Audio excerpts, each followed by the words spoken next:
Hello friends, I am here to help you today and beyond, to discuss world crime news, and I know you are using this video to sleep or do other activities, so before that, like the video and subscribe to the channel.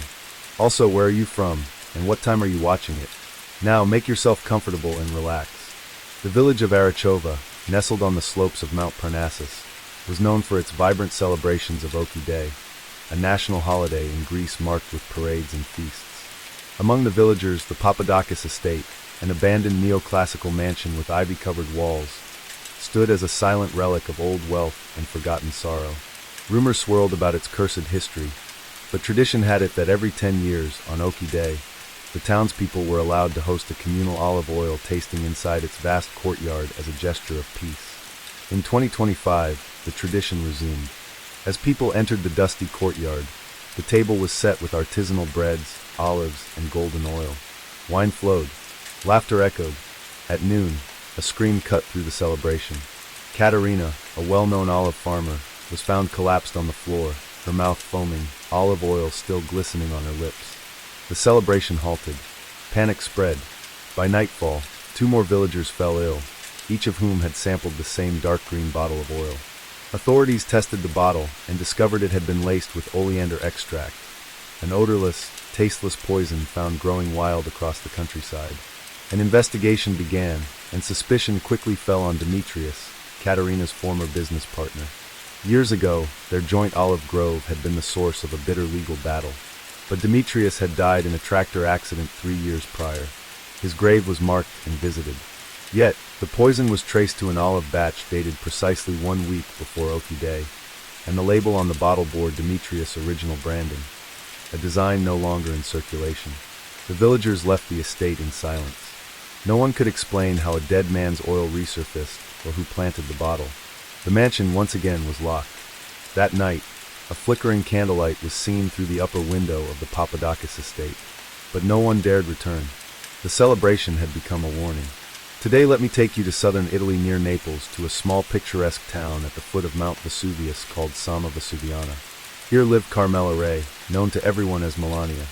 She was born on the 10th of August, 1982, into a loving family with traditional values.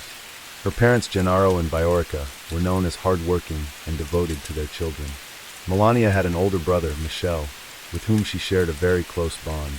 Melania's father and brother both worked for the Italian armed forces, specifically in the Italian Air Force, while her mother took care of the household. Their family was very tight-knit.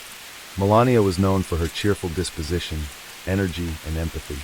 She was a highly social person who easily connected with others and had a natural ability to bring people together. Her friends affectionately called her the sunshine of their group because she was always smiling and radiating positivity. Family played a central role in Melania's life, and she often expressed a desire to one day create a family as close-knit and loving as the one in which she was raised. After completing secondary school, Melania pursued her dreams while cherishing the values instilled in her during her upbringing. Melania was at a crossroads in her life, contemplating her future career path. However, living in her small hometown of Somma Vesuviana limited her opportunities, and she felt she needed to make some significant decisions about her future. On the one hand, she dreamed of attending university to study Spanish, a language she adored. On the other hand, she deeply longed to start a family. It was 2007 during the summer holidays when Melania traveled to Naples with her friends.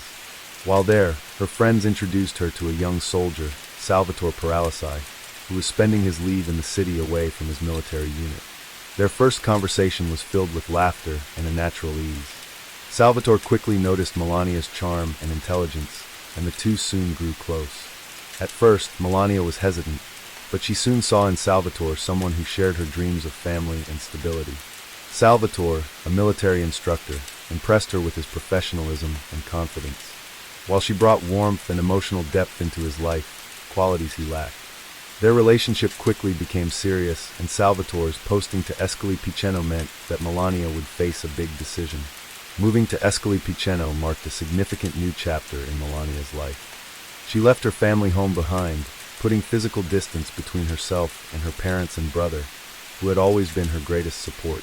It was a difficult transition, but Melania was hopeful about the future she and Salvatore were building together. The couple married, and not long after, Melania became pregnant. Although Salvatore appeared to be a devoted husband, his military career demanded frequent travel and long hours away from home.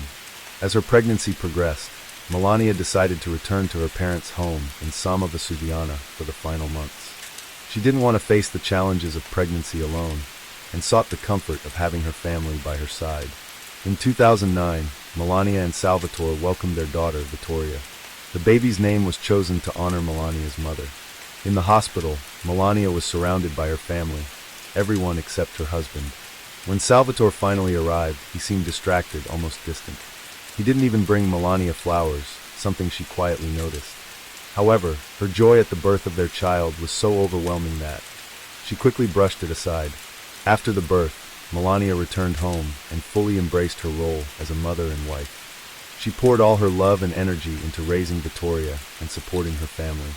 Despite her dedication, Melania sometimes felt isolated. Being far from her hometown of Sommerviju, Vienna, and her close-knit circle of friends and family made her feel lonely at times. Salvatore's frequent absences due to his military career left Melania to manage the household and parenting responsibilities on her own. While she did her best to keep everything running smoothly, the emotional toll of being alone for long stretches began to weigh on her. Despite feeling lonely at times, Melania always tried to stay optimistic. It was April 2011, and the family was in Cali, San Marco, a location about 20 minutes by car from Escali, Piceno. At approximately 3:45 p.m. a man entered a small bar, commonly referred to as Bar Sega by locals. He was carrying a toddler around 2 years old. In his arms, the man appeared visibly distressed. His attire also stood out. It was April, yet he was wearing a short-sleeved t-shirt and shorts, an unusual choice for the season. He went into the bathroom, came out, then went back in again, repeating this behavior. The man was Salvatore Paralisi, and he explained to the people in the bar that he was looking for his wife. However, no one in the bar had seen her. Salvatore claimed that he, his wife Melania, and their young daughter Vittoria had come to spend time at a nearby playground. At one point Melania had told him she was going to use the toilet at this very bar, but according to Salvatore it had been over 30 minutes and she had not returned. The bar owner's wife, Gianna, tried to calm him down, but Salvatore was in a state of panic. He kept repeating, "They've taken her. They've kidnapped her. They've killed her." Gianna found his reaction overly dramatic considering Melania had only been gone for a short while. She suggested that perhaps Melania had run into someone she knew, or had gone to a different bar. In an attempt to help, Gianna took Salvatore outside and asked if he had tried calling his wife. He said he had multiple times, but although the phone was ringing, Melania wasn't answering. For the next hour, Gianna helped Salvatore search the area for his wife, but there was no sign of her. They eventually returned to the bar, where Gianna suggested calling the police. Initially reluctant, Salvatore locked himself in the bathroom. Gianna, determined to act, made the call herself. When prompted by the operator, she had to insist that Salvatore come out of the bathroom to speak. After some persuasion, she managed to get him to leave the restroom and relay his story to the police. Salvatore explained that he was a soldier in the 235th Training Regiment, stationed in Escali, Piceno, and repeated the circumstances of Melania's disappearance. The operator dispatched a unit of carabinieri to the scene. Shortly after, one of Salvatore's friends arrived with his wife to take care of Vittoria, who was hungry, frightened, and crying incessantly. For the carabinieri, the entire situation seemed strange. Salvatore's behavior, his state of panic, and his insistence that something terrible had already happened to his wife all raised questions, especially given how little time had passed since Melania's disappearance. Salvatore appeared extremely anxious, and his immediate assumption that someone had kidnapped his wife seemed unusual. Typically, when someone is missing for a short period, one first thinks they may have wandered off, met someone they knew, or simply lost track of time. Thoughts of accidents or foul play usually come much later. When questioned, Salvatore said he couldn't provide much assistance with the search because he didn't know the area well. This struck the carabinieri as odd, given that Cal San Marco is a location where military exercises, particularly by Salvatore's regiment, were regularly conducted. Moreover, Salvatore's role as a topographer creating maps for the military made his unfamiliarity with the area even more puzzling. Meanwhile, the wife of Salvatore's friend looked after little Vittoria. She went to the car to retrieve a bag that should have contained nappies and food for the child, as she needed to change and feed her. However, the bag was missing. Instead, the boot of the car contained a black suitcase, a military backpack, and a blanket. This raised questions since Melania was known to never leave the house without essentials for her daughter. As the hours passed, Melania's friend Sonia joined the search. Sonia also noticed that Victoria didn't have her dummy, a water bottle, or sufficient clothing for the cool weather. Like others, she pointed out that Melania would never have left home without these items for her daughter. By evening, search efforts intensified. The Carabinieri brought in a tracking dog with an excellent sense of smell. The dog was given a scent item from the car and immediately began following a trail. It crossed the road, went past the playground near the bar, and then lost the scent. Salvatore was subsequently taken to the local police station to file a formal missing person report. During questioning, the Carabinieri asked if everything was fine between him and his wife. Salvatore insisted that their relationship was perfect and recounted the events of the day. He also mentioned that Melania had recently undergone surgery for a hernia. At 3 a.m., Salvatore returned home where Melania's parents, her brother and Vittoria, were waiting. Melania's brother noticed that Salvatore was carrying the black suitcase from the car. The family spoke until dawn, during which Salvatore recounted the entire situation. Afterwards, everyone left and Salvatore remained at home. Neighbors later reported hearing Salvatore doing laundry late into the night. The next day, the April 19th, Salvatore arrived at work later than usual. He explained to colleagues that he had returned to call San Marco to help with the search, but the Carabinieri had refused to let him participate. On the April 20th, the Carabinieri searched the apartment shared by Salvatore and Melania, but found nothing unusual. That same afternoon, the police received a call from a man who claimed to have gone for a walk in Repettai Civitella, a wooded area. The caller reported finding a woman's body near a small, closed wooden bar and hung up before providing further details. The Carabinieri immediately investigated the lead. Tragically, the caller had not been lying. On the ground, they discovered the lifeless body of Melania. She had been brutally murdered and was covered in blood with multiple stab wounds. Melania's body was found with disturbing markings. A large X was carved into her chest. The syringe near her heart and the swastika was etched into her thigh. Near the body, investigators found various personal items, including Melania's phone. The bar near where Melania's body was discovered was known locally for its association with far-right groups, including the owner and some of its patrons. The Carabinieri immediately suspect that the murderer might either be someone from the bar or a drug addict connected to Melania, or that Salvatore might be trying to mislead the investigation.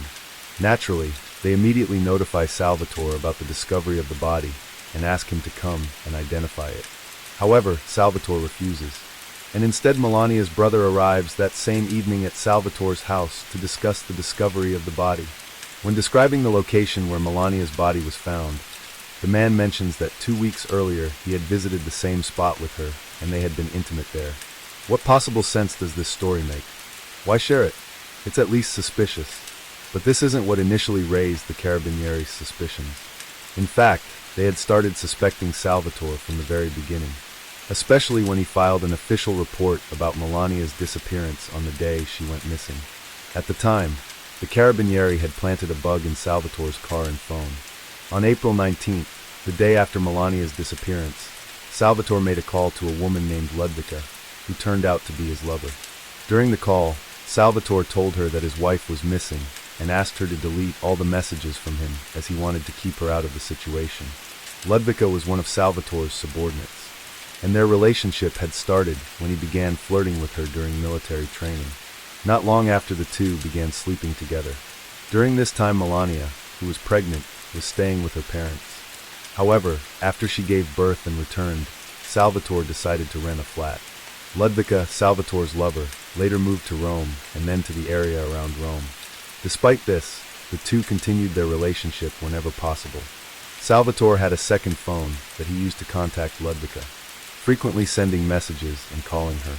He promised Ludvika he would leave his wife for her, while continuing to reassure Melania that she was the only one for him. Of course, this was a lie. After 2 years of such promises, Ludvika had enough. Salvatore had promised her that they would go to Amalfi for Easter to meet her parents, but in the end he texted her saying that he couldn't go anywhere because he needed more time to speak with his wife. He sent Ludvika a message saying, "I'm almost done with everything. I've sorted things out with her, but I promise you it's almost over, and soon we will be together." This message drove Ludvika mad, and she replied, "I no longer believe you. You promised me you would come. We'd finally see each other. But now you're not coming for Easter, and I'll be here alone." She told him she was disgusted by him, and accused him of making her believe in something that was a lie. It seems that Salvatore told Ludvika he couldn't leave his wife because she had recently had surgery, but Ludvika wanted to end the affair. Salvatore bombarded her with messages, and she gave him an ultimatum. After Easter, he had to go to Amalfi with her, because her mother wanted to book a hotel for everyone for the occasion. She told him that if he didn't show up, it would be the end for them. The Carabinieri listened in on Salvatore's conversations. On the day of the murder, Ludvika was on duty all day, and Salvatore's last conversation with her only mentioned that he wanted to leave his wife, but said nothing about planning to leave her the night before Melania's disappearance. It turns out that Salvatore had been having an affair with women from his unit for a long time, and Ludvika wasn't the first. The scene he created with Melania behind the wooden bar was fabricated, as it was freezing at the time with snow on the ground, and Melania had recently had surgery. It seems that Melania had discovered her husband's affair again. It turns out that on the day of Melania's disappearance, they were not at the playground, as witnesses were there during the time the family should have been, but nobody saw them. Some people took pictures during that time, and none of them showed Salvatore, Melania, or their daughter. Moreover, Melania's phone did not log on to any nearby telephone towers. According to investigators, Melania was killed between 2:30 p.m. and 3:30 p.m. on April 18, 2011 at the place where her body was found. She had 35 stab wounds, and shallow cuts on her hands indicated that she had tried to defend herself. She did not die immediately, but slowly bled to death over half an hour. Her trousers and underwear were down, but there were no signs of assault. Her bladder was empty, leading investigators to believe she was attacked while urinating. No DNA other than Salvatore's was found on Melania's body. Her last kiss, or the moment her mouth was covered to prevent her from screaming, left traces of his DNA.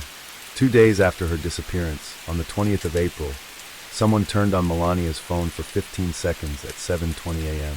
It is suspected that it was Salvatore who returned to carve a cross and a sticker on her body to confuse the investigation.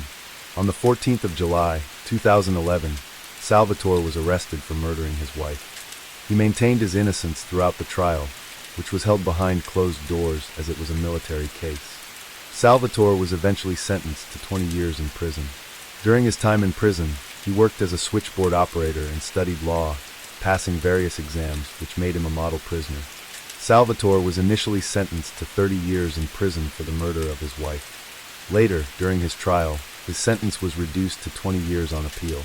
The reduced sentence was likely influenced by factors such as his behavior in prison, his attempts at rehabilitation, and possibly a perception of diminished culpability based on his emotional state at the time of the crime. Salvatore was granted parole after serving 12 years in prison. However, following his interview on the Italian television program Sila Visto in 2023, where he stated, "I betrayed Melania several times, but I didn't kill her," the judge revoked his parole. Salvatore was ordered to return to prison. As it became evident, he did not appreciate the opportunity granted to him. The judge hoped that during the remainder of his sentence, without any more chances for release, he would be capable of self-reflection. At 29, Salvatore had the potential for a bright future ahead, but his actions, including infidelity, manipulation, and the final outburst of anger that ended his wife's life, left their daughter Vittoria without both parents. Now 15, lives with her grandparents and has taken her mother's surname, distancing herself from her father. In his interview, he described Melania as bellissima, beautiful, and expressed regret over her death. He also mentioned his relationship with Wadavaka Perone, stating it was just a flame. The tragic case of Melania continues to highlight the devastating impact of betrayal and violence within families. Story 1. The year 2001 in Germany was marked by political, social, and economic change, but it also saw the occurrence of violent crimes that shocked the public. One such case occurred in Frankfurt, a major city in Germany known for its business districts, international influence, and cultural diversity. The city had its share of crime, but what happened in the spring of 2001 would become one of the most chilling and tragic cases of the year. At the heart of this crime were Sebastian M., Nadine F., and David G. These three individuals would go on to commit a crime that not only took a life, but also shattered the lives of many others.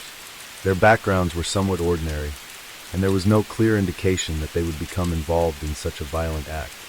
However, their personal struggles, lack of support, and deep sense of frustration led them down a path of destruction. Sebastian M., born on July 14, 1983, grew up in a working-class family in Frankfurt. From a young age, he struggled with emotional and behavioral issues. He had a turbulent childhood with an unstable home life and few positive role models. As he grew older, he began to associate with individuals who had similar feelings of alienation. Sebastian's sense of anger towards society and his inability to fit into mainstream culture made him susceptible to destructive behavior. Nadine F., born on October 5, 1984, had a very different background. She grew up in the suburbs of Frankfurt, in a family that seemed outwardly stable.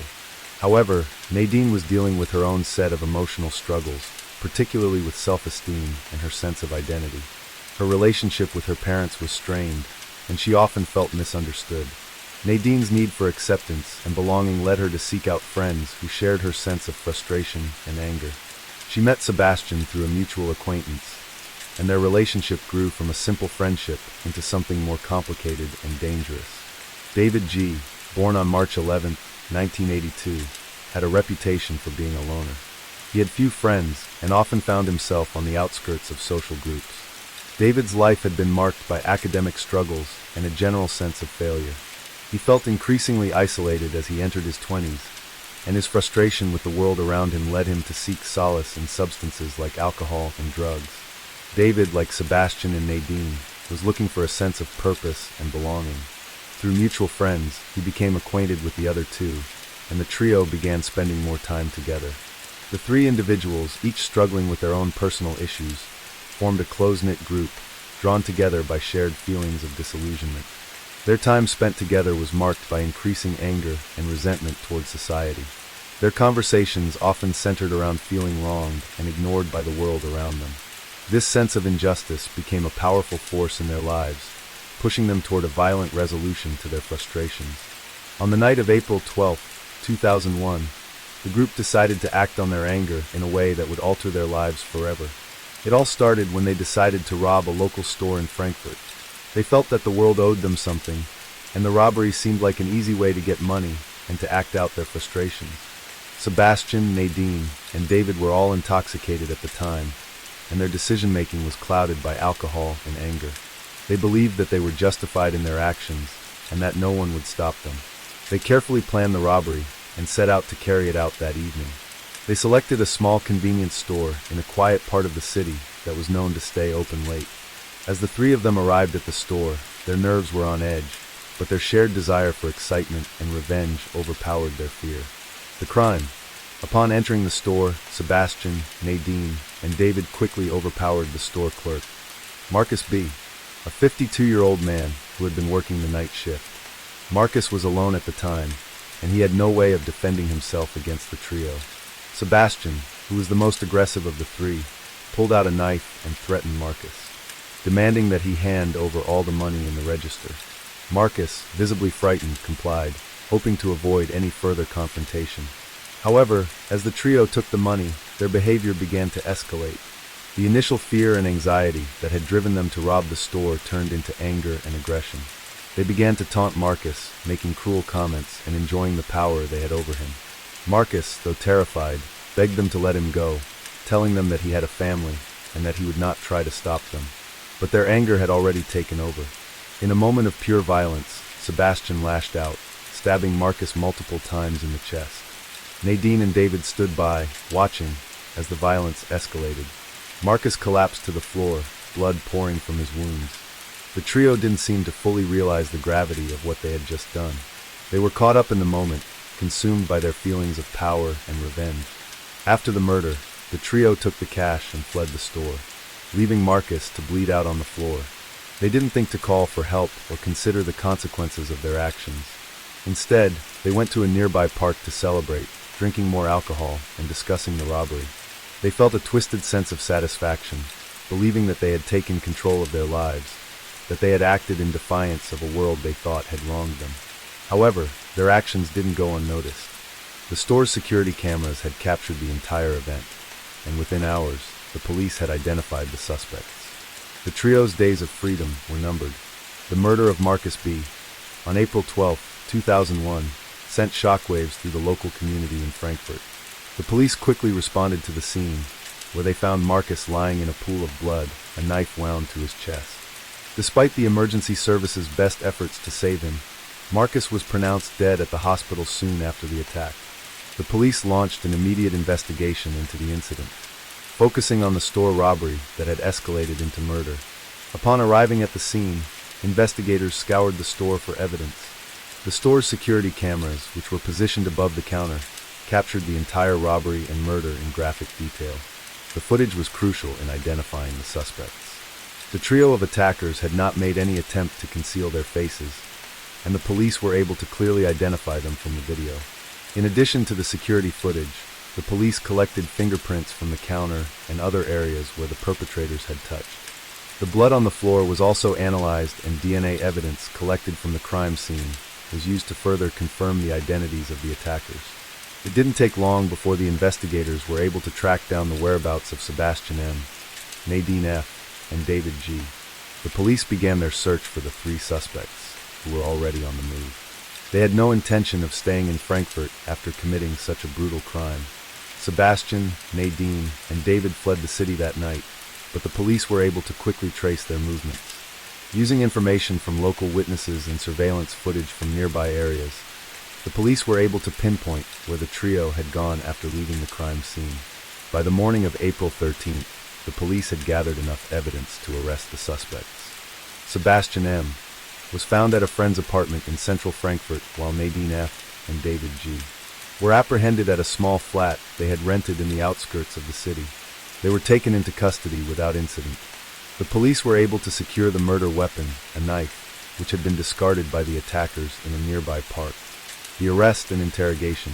The arrests of the suspects were a relief to the local community, who had been living in fear after the brutal murder. Sebastian, Nadine, and David were brought in for questioning, where they were confronted with the evidence against them. All three suspects denied any involvement in the crime, but the security footage made it clear that they were the perpetrators. Sebastian was the first to break under pressure during the interrogation. He began to admit to the robbery and murder, claiming that the attack had been impulsive and that he had acted out of frustration and anger. He expressed no remorse for killing Marcus, instead focusing on the sense of power and control he had felt during the attack. According to Sebastian, the robbery had been a spur-of-the-moment decision, and the murder was something that had just happened when Marcus tried to resist. Nadine, who had remained silent for most of the interrogation, eventually admitted that she had been a part of the robbery, but claimed that she had not intended for anyone to get hurt. She said she had felt pressured by Sebastian and David, and she tried to distance herself from the violence of the situation. However, the evidence showed that she had actively participated in restraining Marcus while Sebastian attacked him, making her complicit in the crime. David, who had been mostly quiet throughout the interrogations, admitted his involvement in the robbery but expressed regret for the murder. He claimed that he had not wanted Marcus to die, but he had been too afraid to intervene during the attack. Like Nadine, David expressed feelings of being manipulated by Sebastian, who had become the ringleader of the group. However, his lack of action during the murder made him just as guilty as the others. The confessions, combined with the overwhelming evidence, led to the trio being formally charged with murder, armed robbery, and assault. The police were able to trace the stolen money to a location near their hideout, further solidifying their involvement in the crime. The trial of Sebastian M., Nadine F., and David G. began in late 2001 and became a highly publicized event in Frankfurt. The case raised questions about the influence of peer pressure, substance abuse, and emotional instability on violent behavior. The courtroom was filled with people who were eager to understand how three young individuals, seemingly with no prior history of violent crime, could commit such a brutal act. The defense for each of the suspects presented arguments about their troubled backgrounds. Sebastian's lawyer focused on his history of emotional issues and his troubled upbringing, attempting to portray him as someone who had been driven to commit the crime due to years of feeling neglected and misunderstood. Similarly, Nadine's defense emphasized her troubled family life and her lack of agency in the situation. David's defense claimed that he had been manipulated by the others, especially Sebastian, and that he had acted out of fear. Despite these arguments, the prosecution maintained that all three individuals were equally responsible for the crime. They pointed to the brutality of the murder and the fact that each participant had played a role in either the robbery or the killing. The prosecution also emphasized the lack of remorse shown by the perpetrators, especially Sebastian, whose statements about the murder showed little regard for the victim's life. In December 2001, the court delivered its verdict. Sebastian M. was found guilty of murder and armed robbery, and he was sentenced to life in prison. The judge noted that while Sebastian had confessed to the crime, his complete lack of remorse and his active role in the murder made it impossible to consider a more lenient sentence. Nadine F. was convicted of murder and armed robbery, though the court recognized her lesser involvement in the physical violence. She was sentenced to 18 years in prison. The judge stated that while Nadine had not delivered the fatal blow, her active participation in restraining Marcus and allowing the violence to continue made her equally culpable in the murder. David G. was convicted of manslaughter and armed robbery, as the court considered his lack of direct involvement in the killing. He was sentenced to 12 years in prison with the possibility of parole after serving at least half of his sentence. The judge noted that David had shown some remorse and had not been the primary instigator of the violence, but he still bore responsibility for his role in the crime. The trial of Sebastian M., Nadine F., and David G. was a turning point in the lives of everyone involved, the perpetrators, the victim's family, and the broader community in Frankfurt. The case captured the attention of the public and sparked debates on youth violence, societal alienation, and the role of personal responsibility in criminal behavior. It also forced authorities and social institutions to reevaluate their approach to preventing and addressing youth crime. The brutal murder of Marcus B. left an indelible mark on his family. Marcus was not only a hard-working man, but also a loving father, husband, and brother. His sudden and violent death was a devastating blow to those who loved him. His wife, children, and extended family were left to cope with the emotional and psychological fallout of the crime. The victim's family spoke during the trial, sharing their grief and the ongoing toll that Marcus's death had taken on them. They described how his absence affected every part of their lives, from family gatherings to daily routines. His children, in particular, struggled with the loss of their father. Marcus had been a pillar in their lives, and his sudden death at the hands of three young people, for no reason other than a robbery that spiraled into violence, was difficult for them to comprehend. The emotional scars left by the crime were deep. Despite the conviction of the perpetrators, Marcus's family felt that nothing could bring him back or undo the pain they endured. The victim's relatives chose to focus on preserving his memory through community work and charity, hoping to turn their grief into something positive. They also advocated for increased support for families affected by violent crimes, stressing the importance of counseling and mental health resources for those who find themselves in similar situations. For Sebastian M., Nadine F., and David G., the consequences of their actions would echo through their lives for many years to come. The court's decision marked the beginning of their sentences, but it also marked the start of a long journey of rehabilitation, reflection, and for some remorse. Sebastian M. was sentenced to life in prison for the murder. While incarcerated, he was required to undergo psychological evaluations and participate in various rehabilitation programs aimed at addressing his violent tendencies.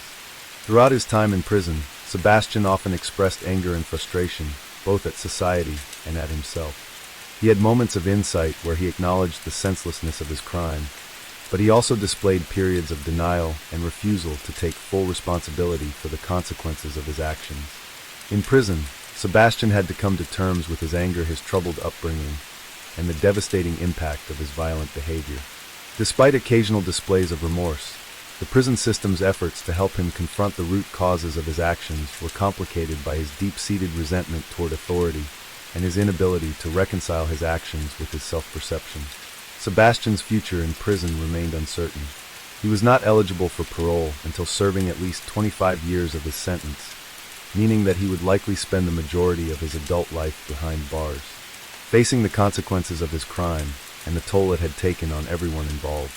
His family continued to visit him, but their relationship was strained, and they too struggled to deal with the consequences of his actions. Nadine F., sentenced to 18 years in prison, also underwent therapy and rehabilitation programs. Throughout her time in prison, she demonstrated a willingness to take responsibility for her role in the crime. While initially she had tried to distance herself from the violence, over time, she began to understand the gravity of her actions and how they had affected the victim's family and society at large. Nadine's time in prison was marked by self-reflection and a desire to make amends for the harm she had caused. She participated in educational programs and became involved in initiatives designed to help young women in prison find purpose and direction in their lives. Her growth during this period led her to eventually express sincere regret to the victim's family, a gesture that was met with mixed reactions. Some felt that her apology was a genuine attempt to take responsibility, while others saw it as a too little too late attempt to escape the guilt of her actions. Nadine's sentence would come to an end in the mid-2010s, and upon release, she would face the challenge of reintegrating into society.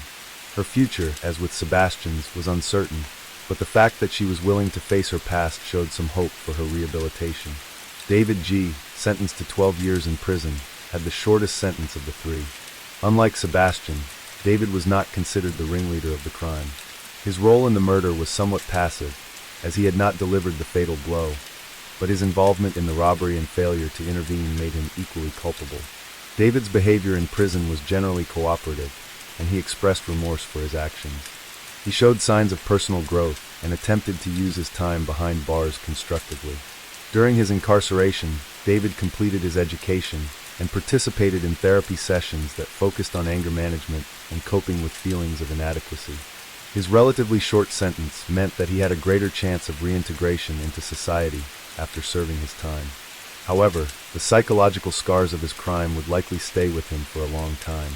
Upon his release, he would have to navigate the challenges of living with the knowledge that he had taken part in a brutal murder. The crime committed by Sebastian, Nadine, and David had a lasting impact not just on the victim's family, but also on the city of Frankfurt and Germany as a whole. The case prompted significant discussion about the factors that lead young people to commit violent acts. Social workers, psychologists, and law enforcement agencies began to place more emphasis on understanding the psychological and emotional struggles faced by young people in the 21st century. The pressure of societal expectations, emotional neglect, and the breakdown of traditional support systems were identified as contributing factors to the crime. Public discourse also shifted toward the importance of mental health services for young people. Many people began to realize that simply punishing young offenders was not enough to address the underlying issues that led to their violent behavior. More attention was paid to early intervention programs, youth counseling, and building stronger support networks for young people who felt alienated or disenfranchised. In Frankfurt, the murder of Marcus B., a reminder of the potential dangers of youth alienation, and the case continued to be discussed in local schools and community centers as part of broader efforts to promote nonviolent conflict resolution and mental health awareness. Let's jump to next story. Story 2. In 2002, Germany was still recovering from the aftermath of the September 11th attacks and grappling with the growing challenges of global terrorism. However, one of the more shocking events that year was a brutal crime that occurred in the town of Bielefeld, a city in North Rhine-Westphalia. The case involved a violent robbery, an attempted murder, and a shocking betrayal, all of which would leave the community in turmoil. The crime involved Stefan T., Svenja L., and Marcus H. These three individuals, seemingly ordinary at first glance, became embroiled in a crime that would forever alter their lives and the lives of others. The victims of the crime were two local store owners, Klaus and Maria K., who were running a small family-owned jewelry store in Bielefeld. Stefan T., born on June 23, 1981, had a somewhat unremarkable upbringing in the suburbs of Bielefeld. He came from a working-class family and had a quiet, uneventful childhood. Throughout his life, Stefan struggled to find his place. He lacked direction and often felt disconnected from his peers. He had dropped out of school at an early age, and despite a few attempts at odd jobs, he was never able to establish a stable career. His frustration and growing anger at his inability to succeed in life started to breed resentment against society. Svenja L., born on February 14, 1983, came from a similar background. Raised in a small apartment in Bielefeld, she had always been the quiet type. Like Stefan, she struggled with a lack of social connections and a sense of isolation. Her family life was complicated with her parents frequently fighting, which left her feeling emotionally neglected. Svenja had a deep need for acceptance and a desire to escape the reality of her life. Svenja met Stefan when they were both teenagers, and they quickly became close friends. Stefan, with his strong, charismatic personality, had a way of pulling people into his orbit. He convinced Svenja that she was capable of achieving more than she ever imagined. He also introduced her to a man named Marcus H., born on December 4, 1978. Marcus was a bit older than Stefan and Svenja, but he had a similar sense of alienation. He had lived a life full of crime, serving time for a number of offenses ranging from theft to assault. Despite his history, Marcus was known in certain circles as someone who could make things happen. He was charming but manipulative, and he saw potential in Stefan and Svenja, seeing in them the opportunity to carry out a plan that would benefit all of them. Marcus's influence over Stefan and Svenja grew quickly. He began to manipulate their frustrations, convincing them that they could gain wealth and respect by committing a high-profile robbery. Marcus had learned through his past criminal connections about a small but profitable jewelry store in Bielefeld that was ripe for a heist. He made it clear to Stefan and Svenja that with the right planning and execution, they could make a fortune without facing much risk. His pitch was simple. They would take the store's money and jewels, and no one would be the wiser. Marcus used his street smarts to convince Stefan and Svenja that this robbery was their way out of the life they were trapped in. They would finally have the money to escape their everyday struggles and live a life of luxury. His words fed into their already existing desires for something more, and they became more and more convinced that they were destined for better things, even if it meant committing a crime. This was not just about money, it was about the power to control their lives. In the months leading up to the robbery, the three criminals began to make plans. They spent time casing the jewelry store owned by Klaus and Maria K. The couple had run the business for several years, building up a solid reputation in the local community. They were known for their kindness and trustworthiness. Despite their success, Klaus and Maria lived a relatively modest lifestyle, content with their small business and their simple lives. The trio knew that the store would be closed on Sundays, and they began to plan the heist for that day. They spent several weeks gathering supplies, including weapons and tools to break into the store's secure vault. Marcus took the lead in organizing the logistics, while Stefan and Svenja began to mentally prepare for the crime. They practiced how they would behave during the robbery, rehearsing their lines and discussing how they would handle the store owners if they were confronted. They were careful to avoid any suspicion, but their growing excitement and anticipation began to cloud their judgment. By the time the day of the robbery arrived, Stefan, Svenja, and Marcus were fully committed to their plan. They knew they had one shot at success, and if they failed, they would face severe consequences. It was on April 6, 2002, that the crime would unfold, and it would change everything. The crime. On the morning of April 6, 2002, Stefan, Svenja, and Marcus made their way to the jewelry store. The owners, Klaus and Maria, were preparing to open the store for the day. The trio had waited until the store had been opened and customers had begun to come in and out before they made their move. Stefan and Marcus entered the store first, wearing ski masks to conceal their identities. Svenja stayed outside as a lookout, ensuring that no one would interrupt their plan. The store was quiet when they entered, with only Klaus and Maria inside. Stefan and Marcus quickly brandished weapons, a handgun and a crowbar, demanding that Klaus and Maria hand over all the valuables in the store. Klaus, who had been around for years and was used to working with precious materials, immediately complied, believing that his cooperation would keep him and his wife safe. He tried to reassure his wife that everything would be fine, but it was clear that the situation had escalated quickly. Maria, on the other hand, was visibly shaken. She clutched the counter, her eyes darting nervously between the two armed robbers. As the robbers ransacked the store, Klaus attempted to press a silent alarm under the counter. Marcus saw this movement and immediately lunged toward him, striking Klaus in the head with the crowbar. The blow was brutal, leaving Klaus unconscious and bleeding on the floor. Maria screamed, trying to move toward her husband, but Stefan blocked her way, shoving her back toward the store's counter. She pleaded for them not to harm her husband, but Marcus wasn't listening. The robbery was no longer just about taking money. It had spiraled into a violent assault.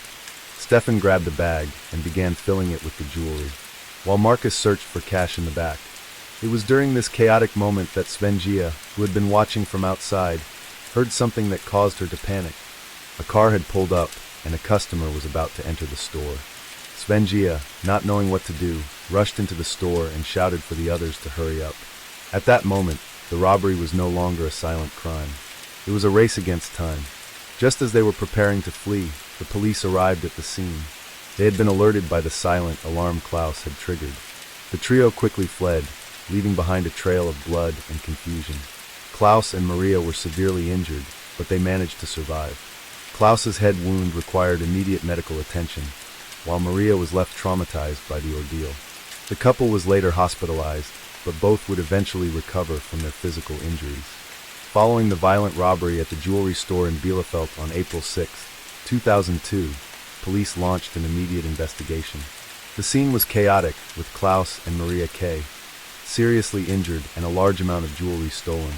Klaus had been struck in the head, and Maria had been physically and emotionally traumatized.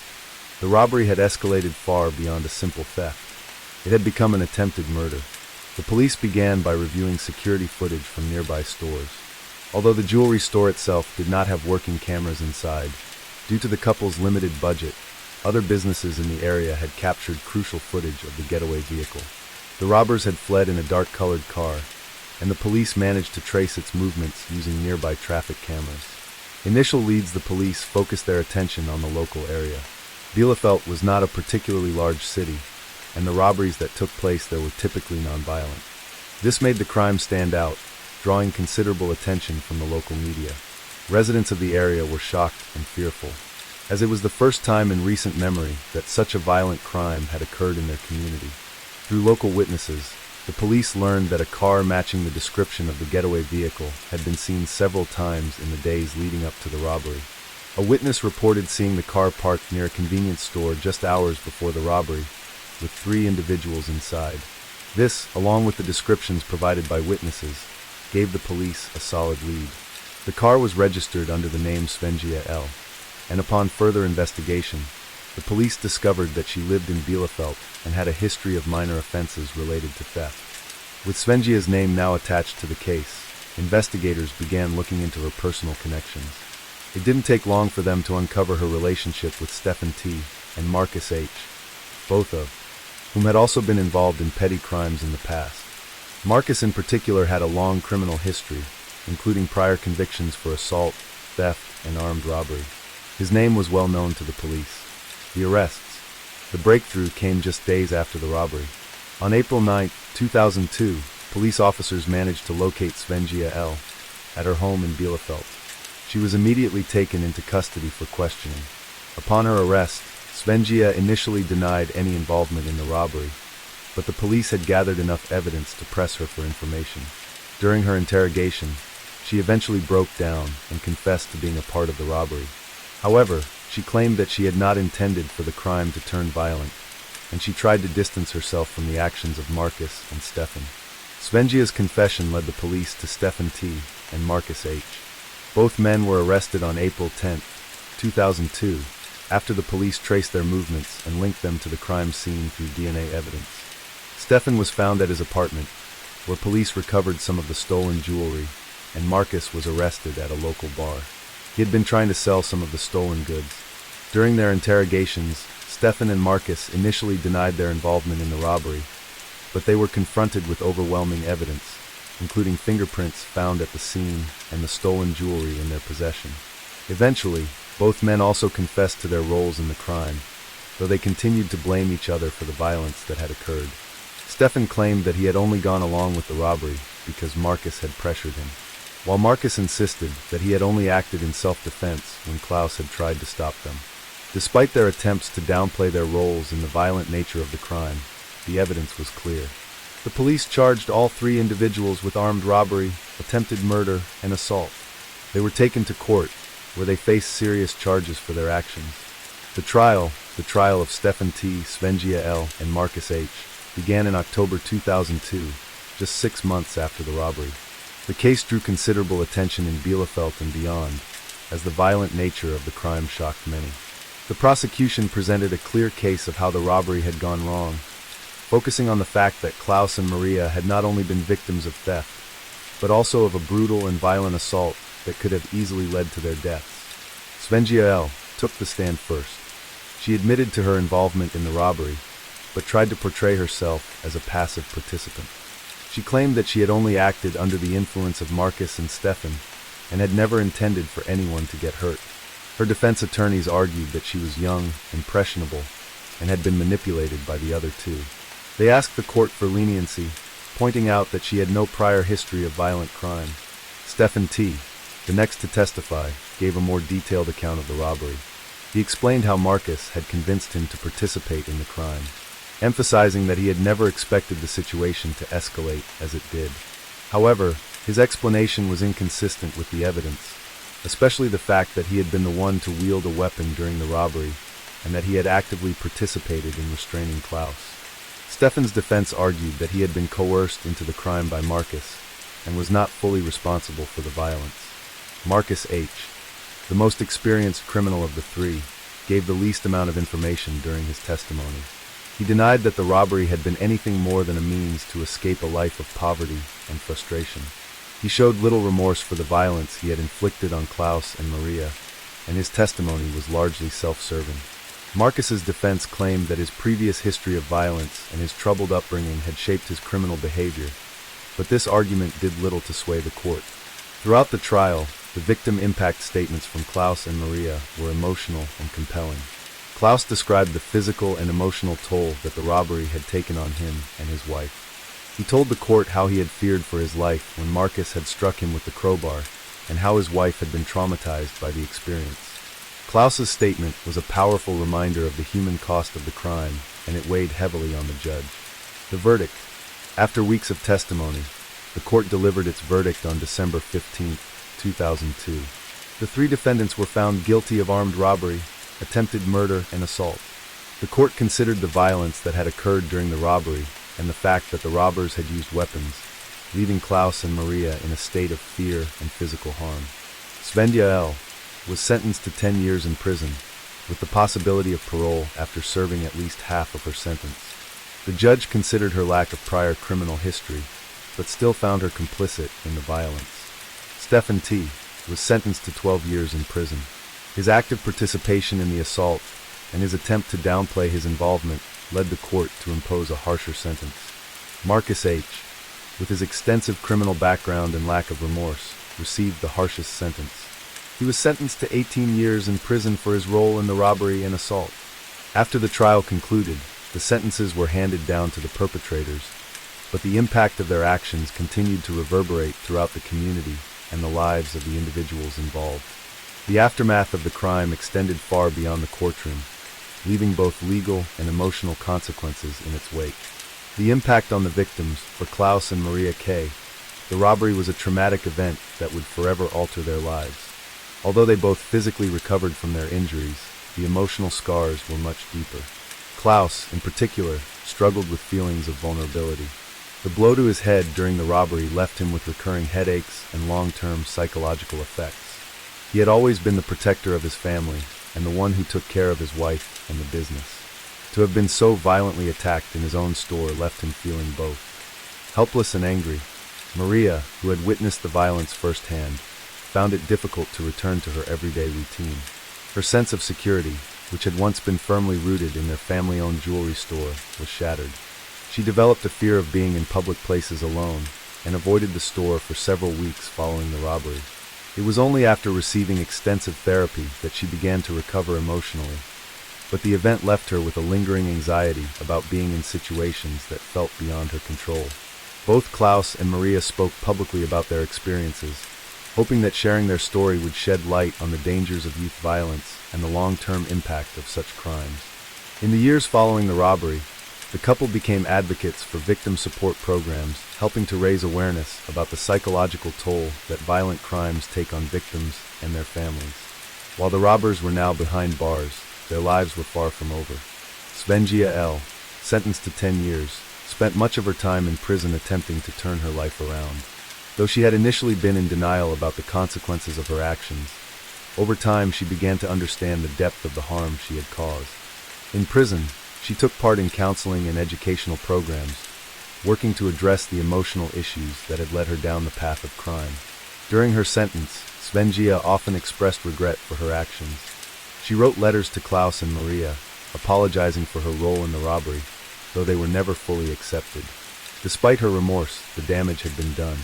Svenjia's future remained uncertain, as her criminal record and the gravity of her crime would follow her for the rest of her life. She was released from prison after serving approximately 7 years, but she faced significant challenges in reintegrating into society. Her criminal history made it difficult for her to find stable employment, and she had to start from scratch, trying to rebuild a life that had been marred by violence and poor choices. Stefan T. spent his sentence in a similar fashion. Though he initially refused to accept full responsibility for his actions, over time, he came to terms with the violence he had committed. Stefan underwent intensive therapy while in prison, focusing on anger management and learning how to deal with feelings of frustration and inadequacy. However, unlike Svenja, Stefan never fully embraced the idea of rehabilitation. He remained angry at society for his failures and often blamed others for the decisions he had made. His attitude made it difficult for him to progress in his rehabilitation, and he struggled with a lack of direction even after serving his sentence. Stefan was eventually released after serving around 10 years, but like Svenja, his re-entry into society was challenging. He had few job prospects, and his criminal record followed him wherever he went. Despite his best efforts to reintegrate, Stefan faced prejudice and judgment from society, which only fueled his feelings of alienation. He remained haunted by the fact that he had been involved in taking the life of another person, an event that continued to shape his interactions with the world. Marcus H., the most hardened of the three, spent the longest in prison. His 18-year sentence reflected both the severity of his actions and his criminal history. Marcus showed little remorse for the robbery or the assault on Klaus. In prison, he maintained a defiant attitude, refusing to take full responsibility for his behavior. He was known among fellow inmates as someone who took pride in his ability to manipulate others, often using his charm to gain influence in prison. However, his refusal to change and his continued tendency to blame others for his circumstances meant that he remained locked in a cycle of bitterness and violence. Served the entirety of his 18-year sentence before being released, but he never truly changed. Despite opportunities for rehabilitation during his time in prison, Marcus continued to live in denial about the consequences of his actions. Upon his release, was required to comply with strict conditions, including mandatory check-ins with a probation officer and restrictions on where he could live. His inability to reform and his refusal to acknowledge the harm he had caused meant that he remained a threat to society. In the years following his release, Marcus found himself in and out of trouble with the law, unable to break free from the cycle of crime. The robbery and its aftermath highlighted several social issues, particularly concerning youth violence, criminal behavior, and rehabilitation in Germany. The case led to public discussions about the root causes of criminal behavior, particularly among young people. Experts pointed to the influence of peer pressure, lack of support systems, and emotional neglect as contributing factors to crimes like the one committed by Stefan, Svenja, and Marcus. Many people questioned whether the prison system in Germany was equipped to rehabilitate offenders effectively. The case raised concerns about the adequacy of rehabilitation programs for young criminals, and whether the focus on punishment sometimes overshadowed the need for meaningful interventions to address the underlying causes of criminal behavior. Public debates also centered around the role of families, schools, and communities in preventing youth crime, with many advocating for early intervention programs that could help vulnerable young people before they resorted to violence. The robbery also had a lasting impact on local law enforcement. Police forces in Bielefeld and surrounding areas started to focus more on preventing violent crimes among young people. They developed outreach programs aimed at building trust between the police and youth in underprivileged areas, where alienation and frustration were often the driving factors behind criminal activity. The aim was to prevent situations like the one that led to the robbery, where young people felt disconnected from society and sought out criminal behavior as a means of gaining power or control. In the years following the trial, the community of Bielefeld rallied around Klaus and Maria, showing support for their resilience and their efforts to rebuild their lives after such a traumatic experience. The couple continued to run their jewelry store, although they scaled back their operations. They used their story to raise awareness about victim support services and became advocates for improved mental health care for victims of violent crime. Let's jump to next story. Story 3. In 2003, Germany was experiencing a period of significant political and social change. The economy was beginning to recover from the effects of the early 2000s economic downer, but there were still many challenges. Among the more shocking events that year was a brutal and well-planned kidnapping case that occurred in the southern region of Germany in Munich. This case not only shocked the local community, but also drew national attention due to the cold-blooded nature of the crime and the identity of the perpetrators. The crime involved Stefan K. and Rolf H., two men who had been friends for several years. Both were in their mid-30s and had grown up in small towns outside of Munich. They had lived ordinary lives on the surface, but their friendship had long been marred by shared experiences of frustration, alienation, and a sense of disenchantment with their circumstances. Stefan K., born on March 1, 1968, had always felt out of place. Raised in a small town in Bavaria, Stefan was the son of a mechanic and a housewife. He had struggled in school and never quite fit in with his peers. After leaving school at the age of 16, he bounced between odd jobs, never really finding his calling. His relationships were brief, and he had no close family to rely on. Throughout his adult life, Stefan experienced a deep sense of isolation and dissatisfaction, which led to several run-ins with the law, including charges for petty theft and assault. Despite his criminal history, Stefan had never been involved in anything as serious as kidnapping or violent crime. Rolf H., born on September 10, 1967, had a similar background. Rolf grew up in a neighboring village to Stefan, and their paths crossed early in life. Rolf's family life had been equally troubled.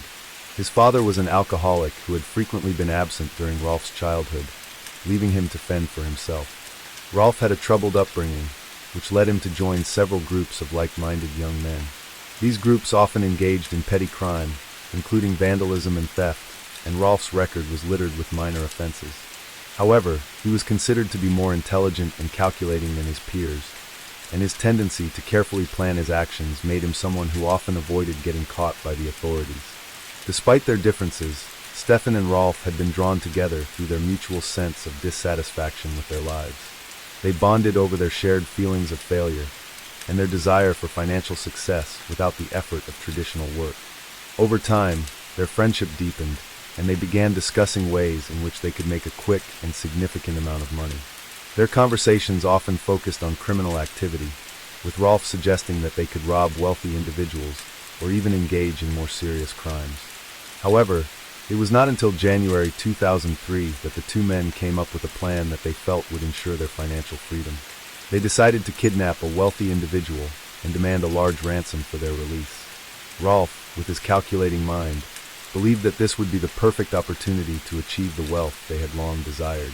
He convinced Stefan that the risk would be minimal, as they would be careful in their planning and execution. In their minds, the victim would be just another pawn in their pursuit of money, and the consequences of their actions would be worth the reward. The victim they chose was Hans G., a successful entrepreneur and businessman who owned a chain of luxury automobile dealerships in Munich. Had made a name for himself in the high-end car market, and his wealth had grown significantly in recent years. He lived in a large, secure home on the outskirts of Munich, surrounded by high walls and sophisticated security systems. The fact that Hans had been targeted was no accident. Rolf and Stefan had spent months researching his life, learning about his routine, his family, and his wealth. Planning the kidnapping. The two men meticulously planned the kidnapping over the course of several weeks. They observed Hans G.'s movements, noting when he typically left for work, where he went for leisure activities, and the times when he was most vulnerable. They also learned about his family, which included his wife, Martina, and their two children. Stefan and Rolf knew that targeting Hans alone would be too risky, as it would draw immediate attention from the police. Instead, they decided that they would kidnap Hans and hold him for ransom, threatening his life if the authorities were contacted. They also knew that time was of the essence. They couldn't afford to wait too long or draw any unnecessary attention to themselves. Therefore, they decided to carry out the kidnapping when they knew Hans would be alone. Their plan was simple but dangerous. They would wait for Hans to return home from a business trip, overpower him, and take him to a remote location where they could hold him without being detected. The night before the kidnapping, Stefan and Rolf prepared the necessary tools and weapons. They gathered a set of handcuffs, a rope, and a few masks to hide their identities. They also equipped themselves with firearms, feeling that it was important to be able to intimidate their victim into submission. They had no intention of killing Hans, but they were willing to use violence if necessary. Their main objective was the ransom money, and they were determined to do whatever it took to secure their release. In the early hours of January 15, 2003, the kidnapping took place. Stefan and Rolf knew that Hans was scheduled to return from a business meeting in the evening, so they positioned themselves near his home, ready to act. As expected, Hans arrived around 7 p.m. and parked his car in his driveway. Stefan and Rolf quickly approached, forcing him out of his car and into a van they had parked nearby. They had taken the precaution of disabling the security cameras around the property beforehand, ensuring that they would not be caught on film. Hans was taken by surprise and attempted to resist, but Stefan and Rolf overpowered him quickly.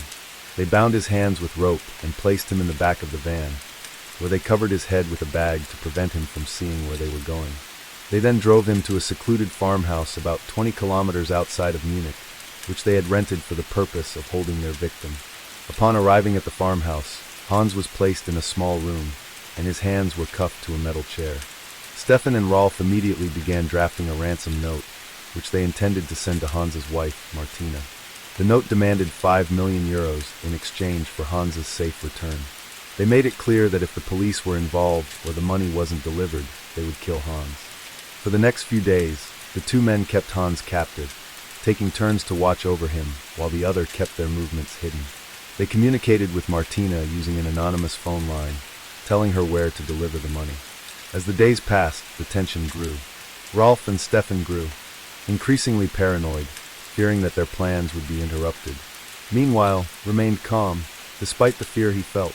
He knew that his family's safety depended on him remaining alive, and he remained determined to survive. He never lost hope that he would be released.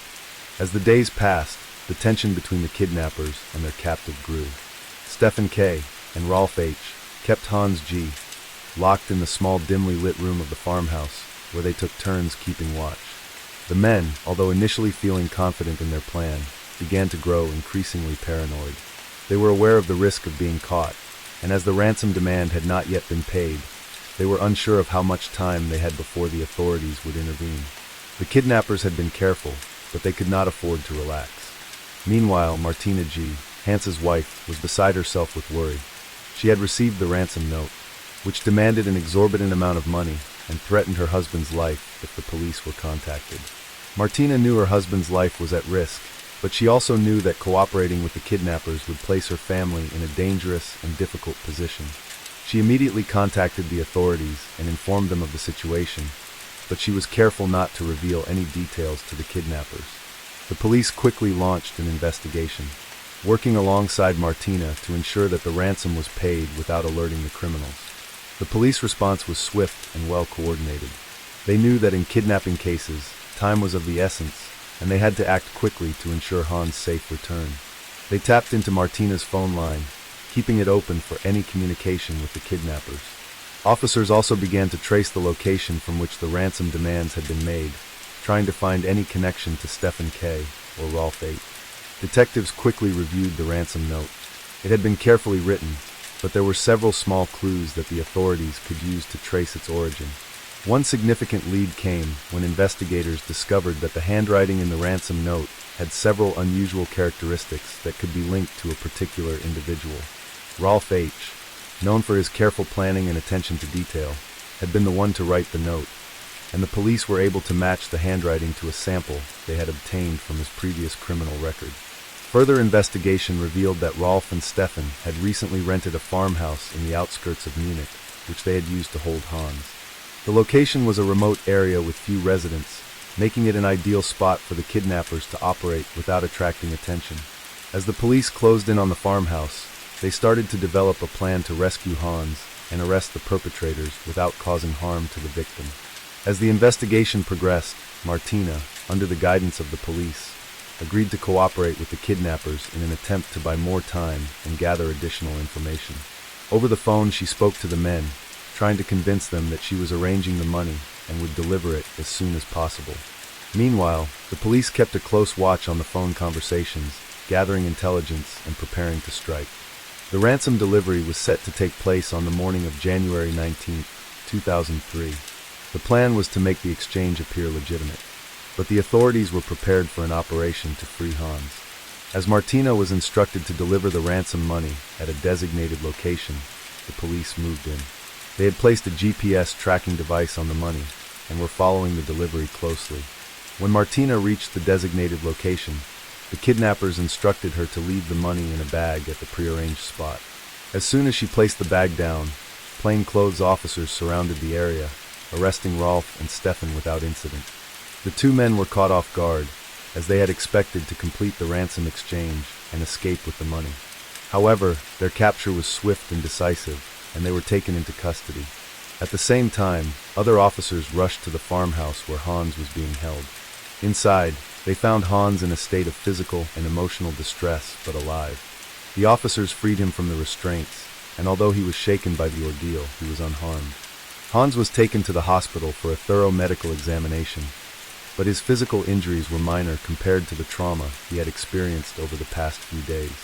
Stefan K. and Rolf H. were arrested on January 19, 2003, just hours after the ransom exchange. During their interrogation, both men initially remained silent, refusing to provide details about their motives or the specifics of the crime. However, as the interrogation continued, Rolf's more calculating nature became apparent.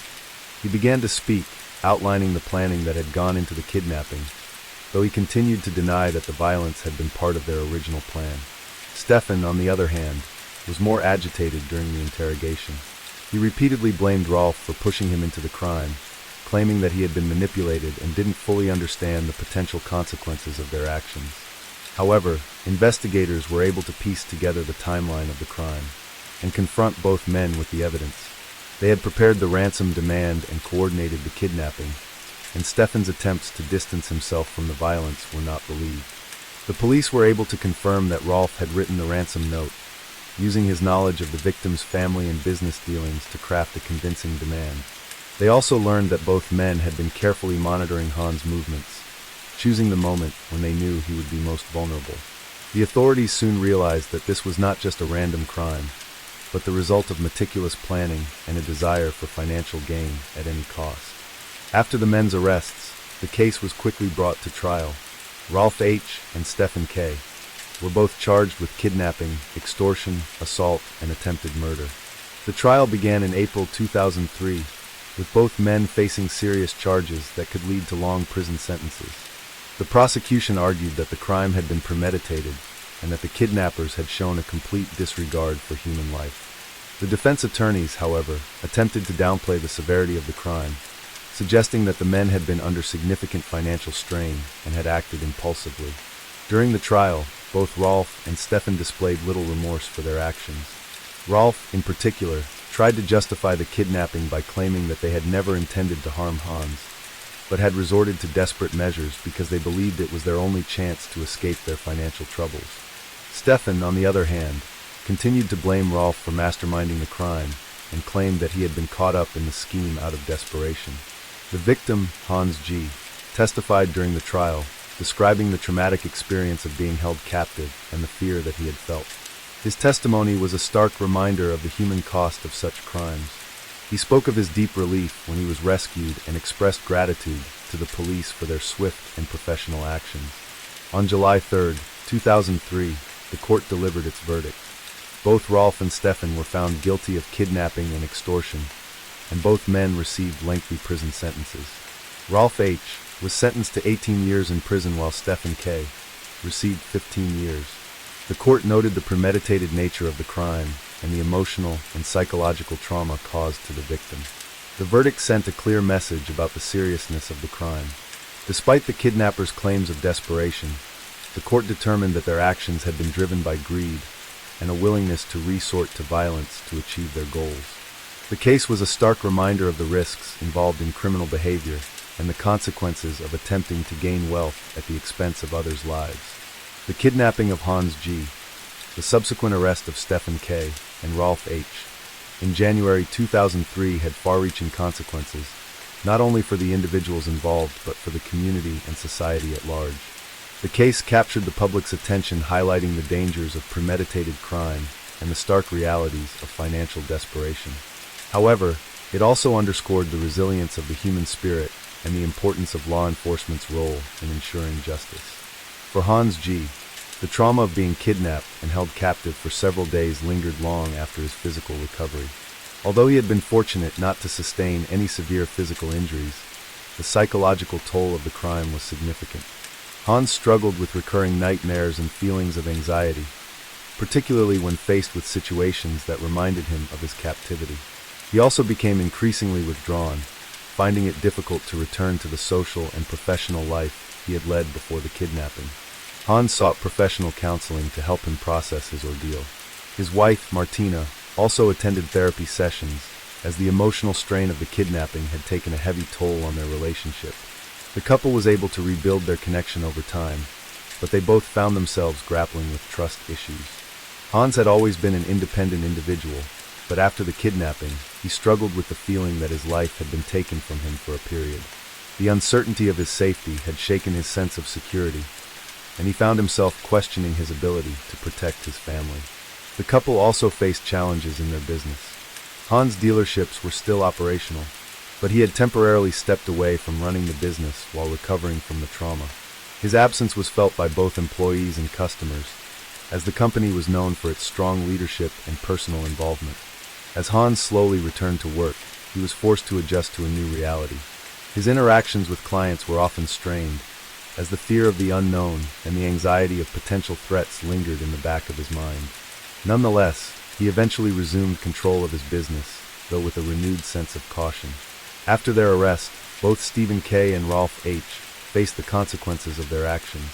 Their sentences, handed down in the summer of 2003, marked the beginning of a long period of incarceration. Rolf H., who was sentenced to 18 years in prison, had the opportunity to reflect on his choices while incarcerated.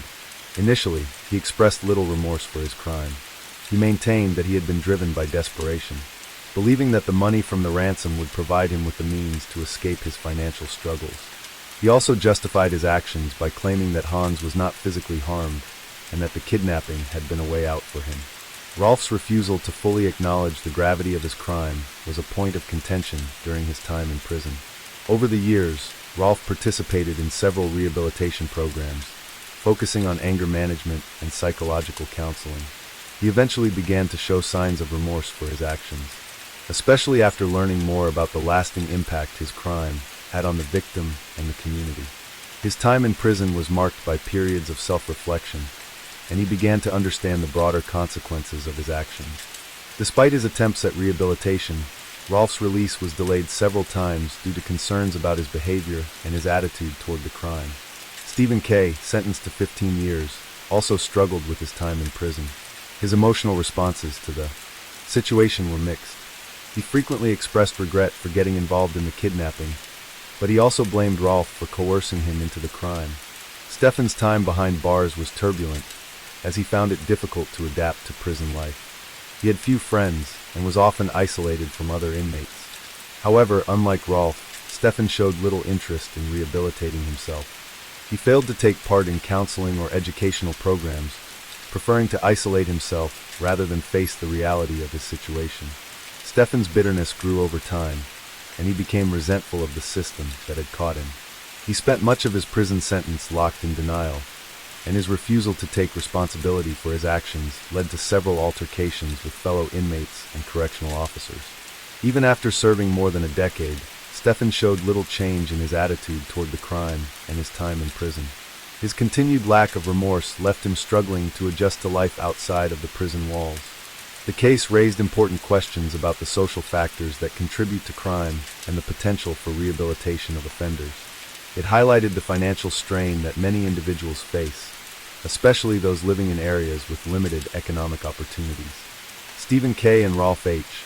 had both experienced difficult lives marked by financial struggles, broken homes, and a sense of alienation from society. They had turned to crime as a way to solve their problems, believing that the easy money from a ransom could change their lives.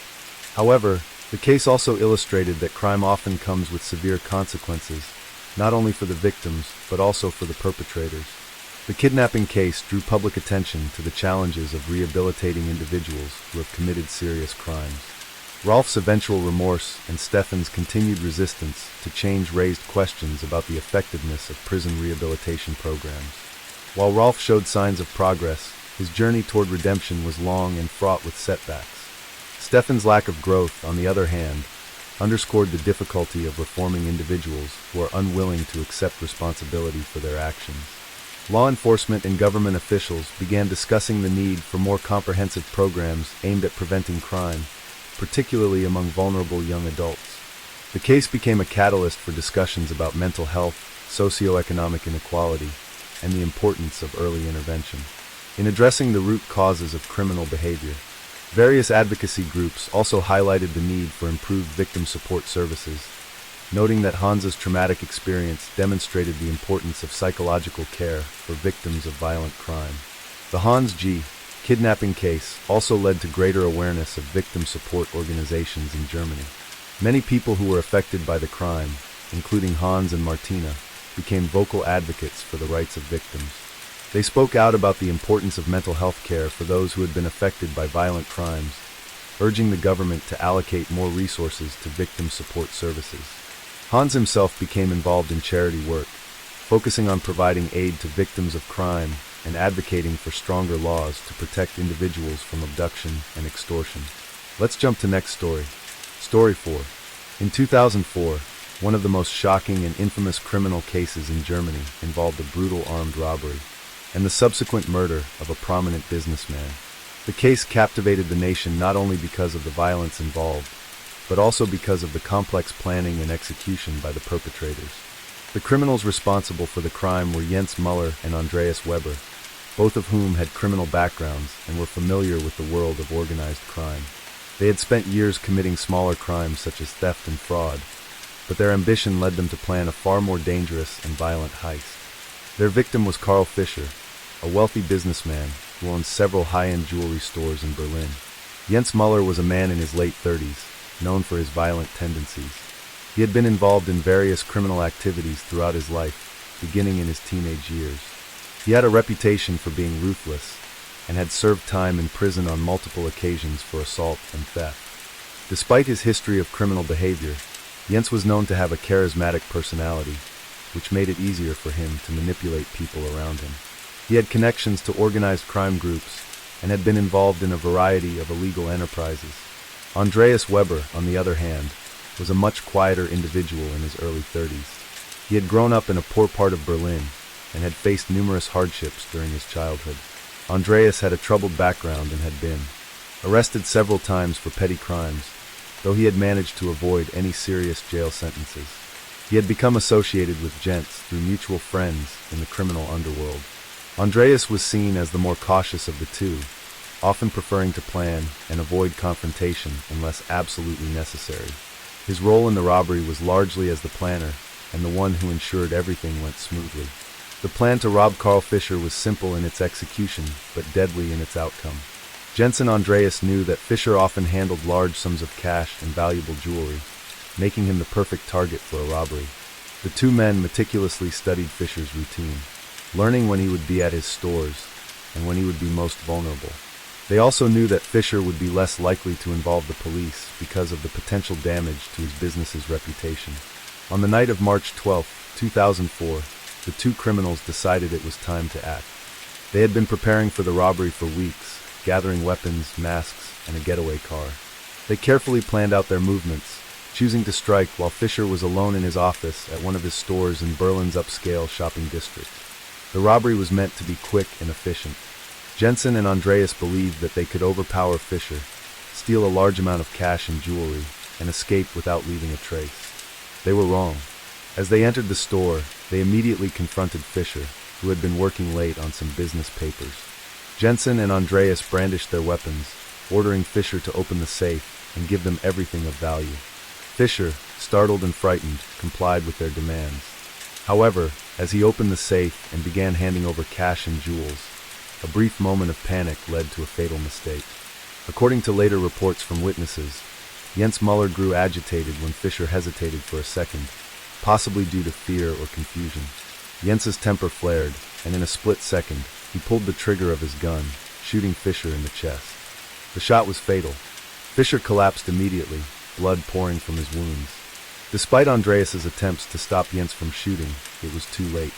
The robbery had turned into a murder, and the two criminals quickly fled the scene, leaving Fischer's lifeless body behind. The immediate aftermath. The news of the murder spread quickly throughout Berlin, and soon made headlines across the country. The police were immediately called to the scene, where they began their investigation. Forensic teams worked tirelessly to gather evidence, including fingerprints, DNA samples, and surveillance footage from the nearby area. Witnesses reported seeing two men running from the scene, and their descriptions matched the physical characteristics of Jens and Andreas. The investigation into Karl Fischer's murder was intense, with authorities combing through Fischer's business dealings to try to find any clues as to why he had been targeted.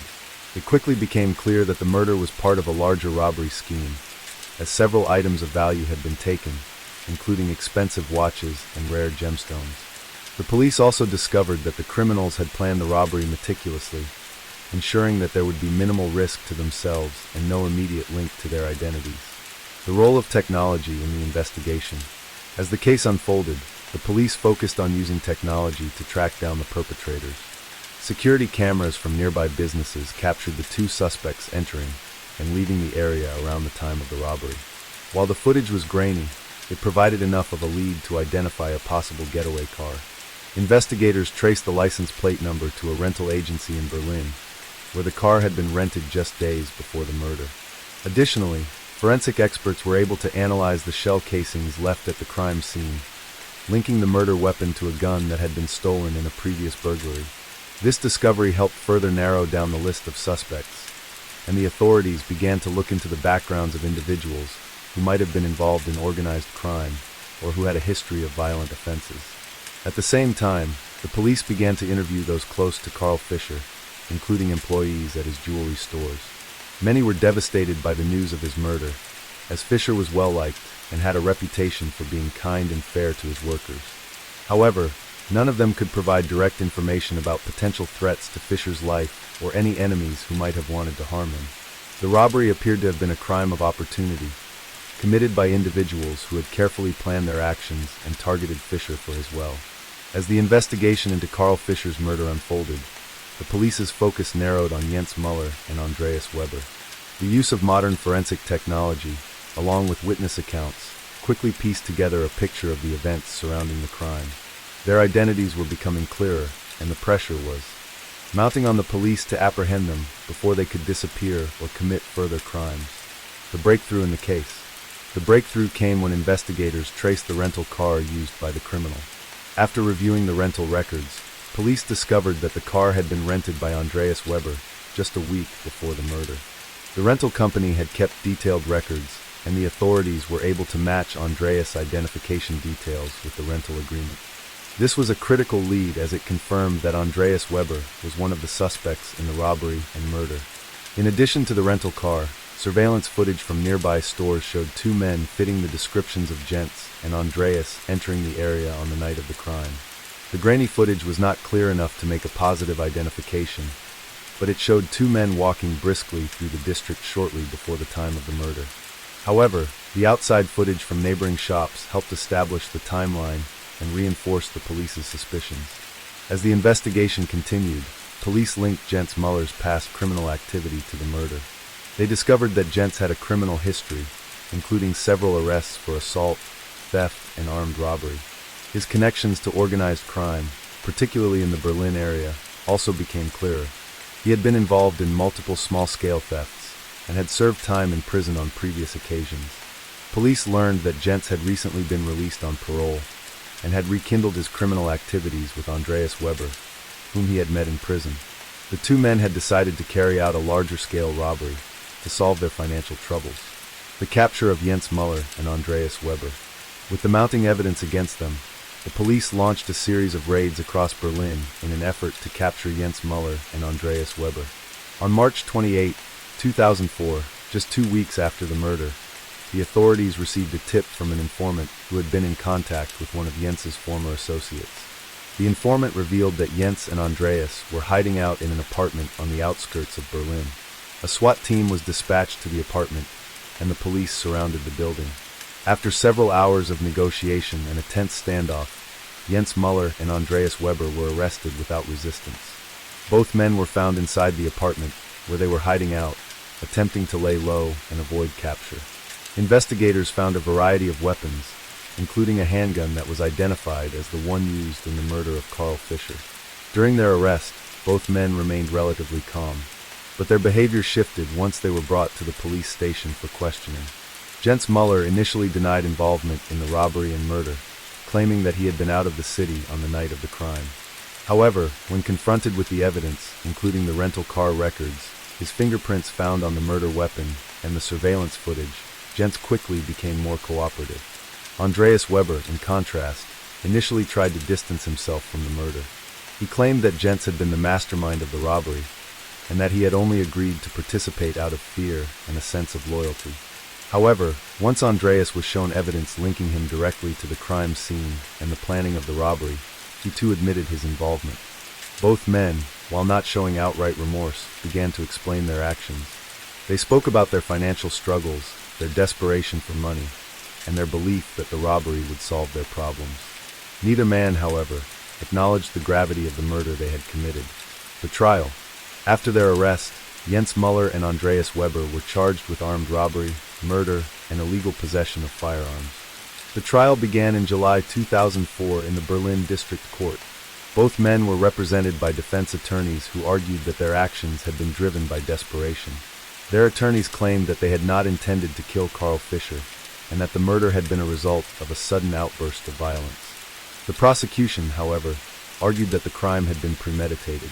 They pointed to the careful planning involved in the robbery, the use of a weapon, and the fact that both men had been involved in the theft of valuable jewelry and cash. The prosecution emphasized the fact that Jens Muller had shot Carl Fischer despite the victim's compliance with their demands. The victim had not attempted to resist, yet he was still killed in cold blood. The prosecution painted a picture of two criminals who had planned the murder to execute a violent robbery without regard for the life of the victim.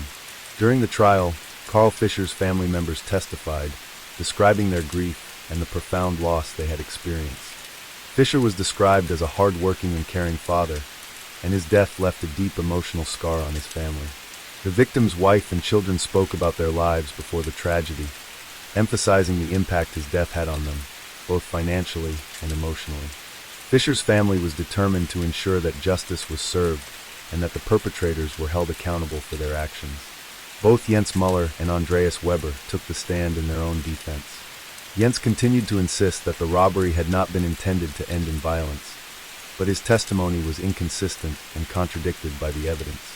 Andreas admitted to his role in the crime, but expressed regret for what had happened. However, neither man showed true remorse for the murder itself, often downplaying the severity of their actions. After weeks of testimony, the jury deliberated, and on August 22nd, when the verdict was announced, both Jens Muller and Andreas Weber were found guilty of murder and armed robbery. The court determined that the crime had been premeditated and that Carl Fischer's death was a direct result of the violent actions taken by the two men. The judge handed down the sentences. Jens Muller received the life sentence while Andreas Weber was sentenced to 25 years in prison. The judge took into account their lack of remorse and the brutality of the crime when determining the sentences. The victim's family was present in the courtroom during the sentencing and expressed relief that justice had been served, although no amount of punishment could bring back their loved one. Let's jump to next story. Story 5. In 2005, one of the most notorious and shocking crimes in Germany was a bank robbery that spiraled into an intense manhunt and a high-profile trial. This case stands out because of the planning, execution, and the surprising twists that followed during the investigation. The individuals involved were part of a criminal gang that had been active for several years, committing smaller crimes like theft, fraud, and even armed robbery. However, their final crime would change everything. The key perpetrators of the crime were Mark Wagner and Oliver Kohler, both in their early 30s at the time of the robbery. They had been childhood friends who grew up in a rough neighborhood in Dusseldorf, a city known for its financial sector and bustling economy.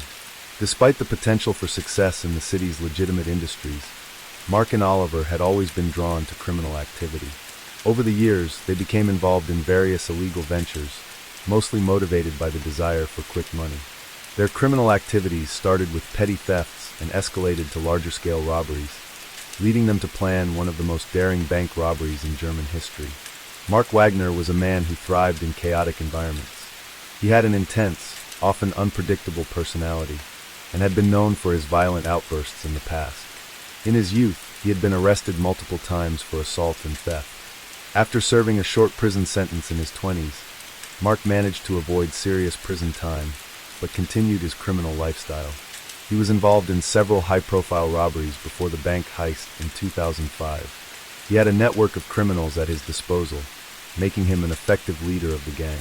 Though he was often seen as cold and calculating, those close to him described him as charming and persuasive, able to manipulate people with ease. Oliver Kohler, in contrast, was the more reserved and methodical of the two.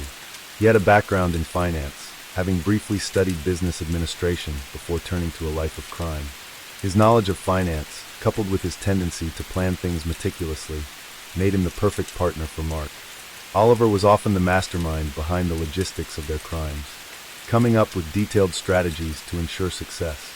However, despite his intelligence, Oliver was just as deeply involved in the criminal world as Mark, and had been involved in everything from large-scale thefts to money laundering operations. The two men had become increasingly frustrated with the limitations of their smaller-scale operations.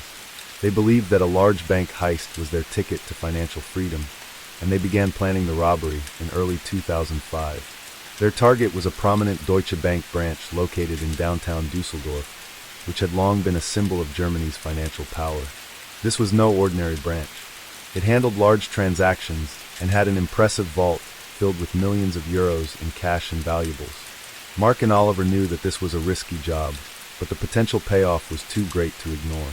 They spent months preparing for the robbery. They carefully studied the bank's security measures, watched its employees, and even conducted reconnaissance on the surrounding areas. They knew that timing was crucial, and they needed to strike when the bank was least prepared.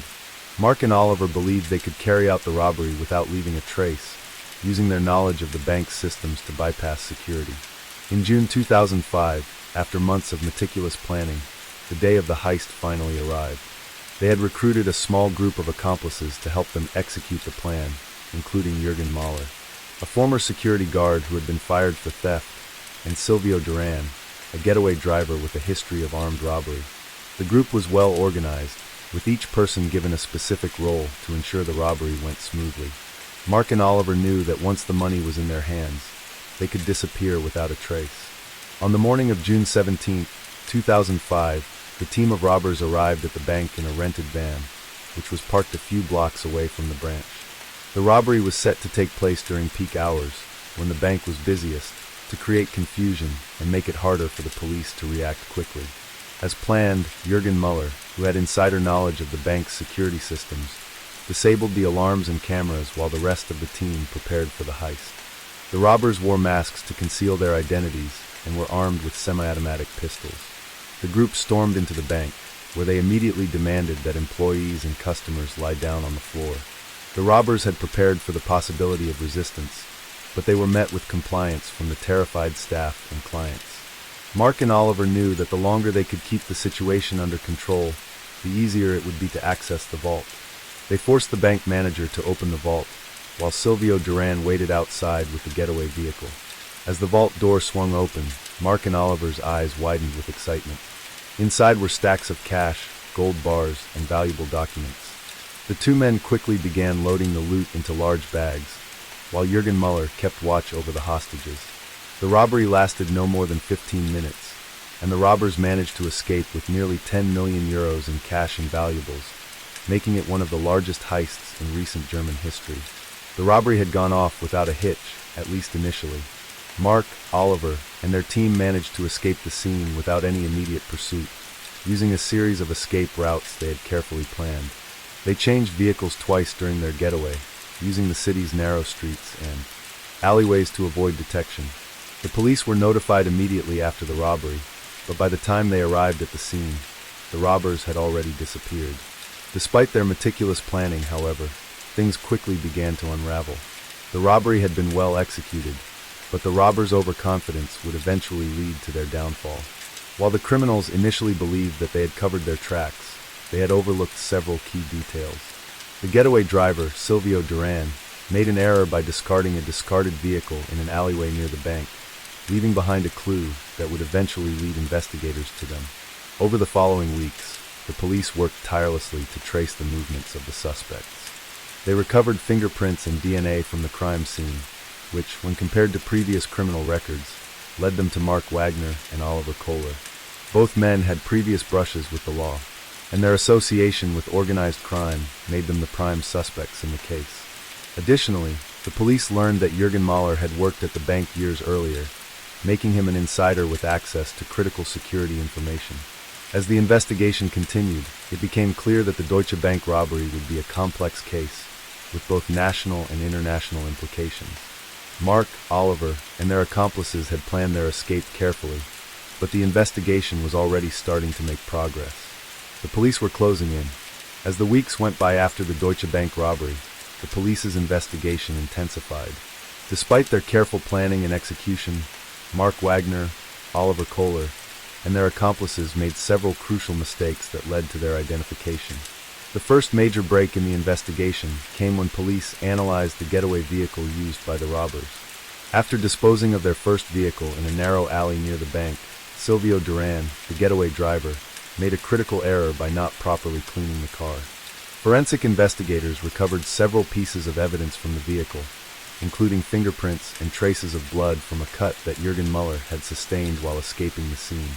When the police compared the fingerprints to those on record from previous arrests, they quickly matched Jürgen Mahler to the crime. With this lead, the police focused on identifying the rest of the gang. They began looking into Jürgen Mahler's associates, which led them directly to Mark Wagner and Oliver Kohler. Both men had been involved in numerous criminal activities in the past and had served time for various offenses, including armed robbery and fraud. The police were able to gather information from their criminal records and link them to the robbery, thanks to the traces of DNA and fingerprints found at the crime scene. In addition to the physical evidence, the police also learned that Mark and Oliver had a history of planning and executing high-profile heists. Their connection to organized crime made it clear that this was not an isolated incident. They had committed similar crimes in the past, which made it easier for law enforcement to trace their involvement in this robbery. As the investigation continued, the authorities uncovered more information about the Deutsche Bank robbery. They discovered that Mark Wagner had acted as the mastermind behind the heist, while Oliver Kohler had been responsible for planning the logistics of the operation. Jürgen Mahler and Silvio Duran were both important members of the team, but it was Mark and Oliver who had orchestrated the entire operation. Despite their efforts to cover their tracks, the evidence against the criminals continued to mount. Police uncovered CCTV footage from several locations near the bank, which captured the suspects arriving at the scene in their rented vehicles. Additionally, they discovered that Mark and Oliver had rented several properties in Dusseldorf under fake names, further linking them to the crime. Investigators also found that the criminals had attempted to launder the stolen money through various channels, including shell companies and illegal transactions. With this overwhelming evidence, the authorities moved in to make their arrests. On July 10, 2005, just 3 weeks after the robbery, Mark Wagner, Oliver Kohler, Jürgen Mahler, and Silvio Duran were arrested in a series of coordinated raids across Dusseldorf and surrounding areas. The police had gathered enough evidence to charge all 4 men with armed robbery, theft, and money laundering. The arrests were made without incident, and all 4 men were taken into custody. Mark Wagner was apprehended at his apartment, where the police found additional stolen money and firearms, linking him directly to the heist. Oliver Kohler was arrested at a secluded cabin in the countryside, where he had been hiding out. Jürgen Mahler was arrested at his home, and Silvio Duran, the getaway driver, was caught trying to flee the country at Frankfurt Airport. Upon their arrest, all 4 men were interrogated by the police. Mark Wagner initially denied any involvement in the robbery, but after being confronted with the mounting evidence, he admitted to planning and executing the heist. Oliver Kohler also confessed to his role, explaining that he had used his knowledge of banking and security systems to help bypass the bank's defenses. Jürgen Mahler and Silvio Duran were less cooperative, but both eventually admitted to their roles in the crime. The authorities seized millions of euros worth of stolen money and assets, as well as a cache of weapons from the suspects' homes. Mark Wagner and Oliver Kohler were charged with the primary offenses, while Jürgen Mahler and Silvio Duran faced charges of aiding and abetting. The police also uncovered evidence of previous robberies and other criminal activities, further complicating the case. The trial of Mark Wagner, Oliver Kohler, Jürgen Mahler, and Silvio Duran began in November 2005 at the Düsseldorf District Court. The case attracted significant media attention, as it was one of the largest and most audacious bank robberies in Germany in years. The prosecution argued that the crime had been meticulously planned and that the robbers had acted with premeditation and greed. They highlighted the fact that the robbery had not only involved the theft of millions of euros, but also the use of violence and weapons to intimidate the bank staff and customers. During the trial, Mark Wagner and Oliver Kohler were portrayed as the masterminds behind the operation, with Jürgen Mahler and Silvio Duran serving as accomplices. The defense team argued that the crime had been a result of desperation, and that the men had acted impulsively due to financial difficulties. However, the prosecution rejected this argument, stating that the crime was carefully orchestrated and that the defendants had shown no remorse for their actions. Mark Wagner and Oliver Kohler were both found guilty of armed robbery, theft, and money laundering. Mark Wagner was sentenced to 25 years in prison, while Oliver Kohler received a sentence of 20 years. Jürgen Mahler and Silvio Duran were found guilty of aiding and abetting, and were sentenced to 10 years each. The court also ordered the confiscation of any assets seized during the investigation, including the stolen money, which was to be returned to the bank. Despite the sentences, the case left a lasting impact on both the criminal underworld and the public's perception of security in Germany's financial institutions. The robbers had executed a near-perfect heist, but their mistakes, along with the diligent work of the police, ultimately led to their downfall. The case also served as a reminder of the lengths to which criminals would go in their pursuit of wealth, and how modern investigative techniques and collaboration among law enforcement agencies could bring even the most sophisticated criminals to justice. Let's jump to next story. Story 6. In 2006, one of the most infamous criminal cases in Germany involved a group of armed robbers who managed to pull off a daring heist in Frankfurt. This crime was remarkable not only because of the precision with which it was executed, but also due to the fact that the robbers seemed to have a deep knowledge of the bank's inner workings.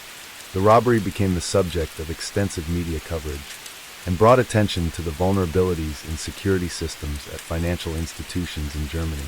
The two main perpetrators behind the heist were Felix Weber and Markus Kruger, both of whom had long criminal histories, though their actions in 2006 were far more sophisticated than previous offenses.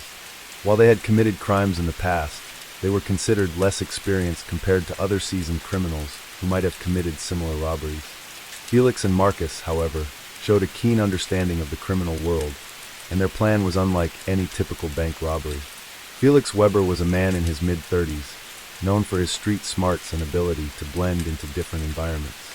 He had been involved in petty crimes in his younger years, but had slowly worked his way into more serious offenses as he got older. Having grown up in the industrial area of Duisburg, Felix was no stranger to the underworld. However, he had always been careful to avoid arrest, using his wit and charm to avoid significant run-ins with the law. By the time of the 2006 robbery, Felix was a seasoned criminal with a sharp mind, which made him a perfect fit for the operation that he and Markus were about to execute. Markus Kruger, on the other hand, was known for his quiet demeanor and meticulous planning. He had a background in engineering and had worked in various technical roles before turning to crime. His technical knowledge would prove to be invaluable during the planning stages of the heist, as it allowed him to understand how security systems worked and how to manipulate them. Markus was a former security systems technician, which gave him an edge when it came to devising ways to bypass high-tech surveillance systems. While he had no prior history of bank robbery, his skills in electronics and engineering made him a natural at organizing a more complex and high-tech robbery. Felix and Markus had been plotting the Frankfurt bank robbery for several months before the actual event took place. They knew that Frankfurt was one of the financial capitals of Germany, and that the city's banks were often targets for criminals seeking large paydays. However, they didn't want to simply rob any bank. They wanted to execute a high-profile robbery that would not only bring in a large sum of money, but also be a personal challenge for both of them. The two men had carefully selected their target, a private bank in the heart of Frankfurt, known for dealing with wealthy clients and handling substantial transactions. The bank was not as heavily guarded as other institutions, making it a prime target. Furthermore, it held large amounts of cash and valuable items, which would be essential for the success of their plan. Before the robbery, Felix and Marcus spent weeks observing the bank, learning about its security systems, employee routines, and the best time to strike. They even managed to infiltrate the bank's offices under false pretenses, posing as customers or maintenance workers to gain inside knowledge. During these reconnaissance trips, they noted the bank's opening and closing hours, the timing of the bank's armored vehicle deliveries, and the schedules of key staff members. They also made sure to acquire weapons for the robbery, though not to use them recklessly. Felix and Marcus understood that while having guns would make them seem more dangerous, their real goal was to get in and out as quickly and quietly as possible. They didn't want to draw too much attention, and they hoped the mere presence of the weapons would deter any resistance from the employees or customers. This careful, calculated approach would later prove to be both their strength and their weakness.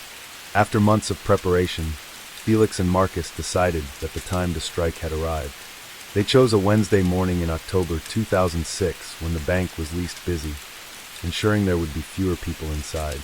They also knew that the bank would be receiving a large cash shipment that day, a detail that Marcus had learned through his insider knowledge. The plan was to hit the bank just as the shipment arrived, catching everyone off guard. The robbery on the day of the robbery, Felix and Marcus arrived in Frankfurt well before the bank opened. They parked their vehicle, a rented van, a few blocks away from the bank to avoid drawing attention.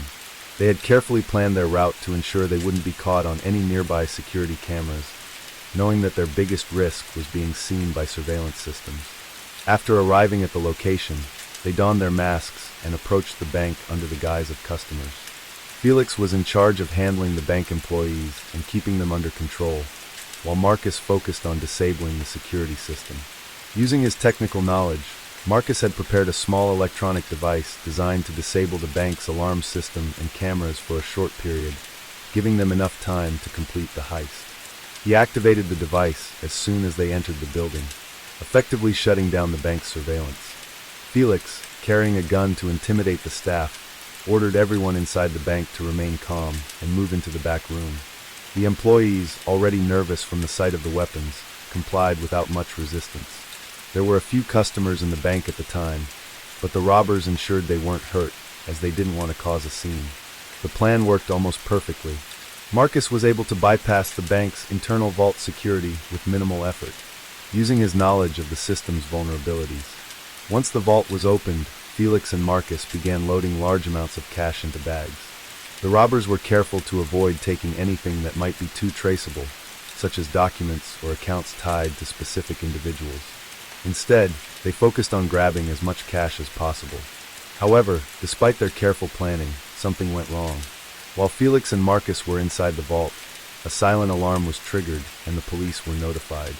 But by the time the authorities arrived, the robbers had already made their escape, using an underground tunnel system that they had discovered during their months of reconnaissance. The tunnel provided a way out of the building that would avoid the streets and the immediate attention of law enforcement. Although the robbery was executed with precision, the authorities quickly began piecing together evidence that led them to Felix and Marcus. The police managed to trace the rented van, which had been abandoned a few kilometers away from the scene of the crime. The getaway tunnel, although well planned, was a clue that would later be crucial to cracking the case. As the investigation began, the police also discovered the electronic device used by Marcus to disable the alarms. This device was traced back to a store in Frankfurt, where Marcus had purchased the materials several weeks earlier.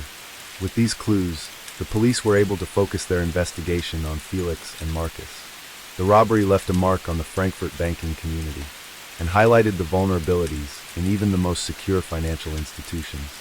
For Felix and Marcus, their well-executed plan might have been successful in the short term, but their mistakes, combined with the relentless investigation of the German police, eventually led to their identification and arrest.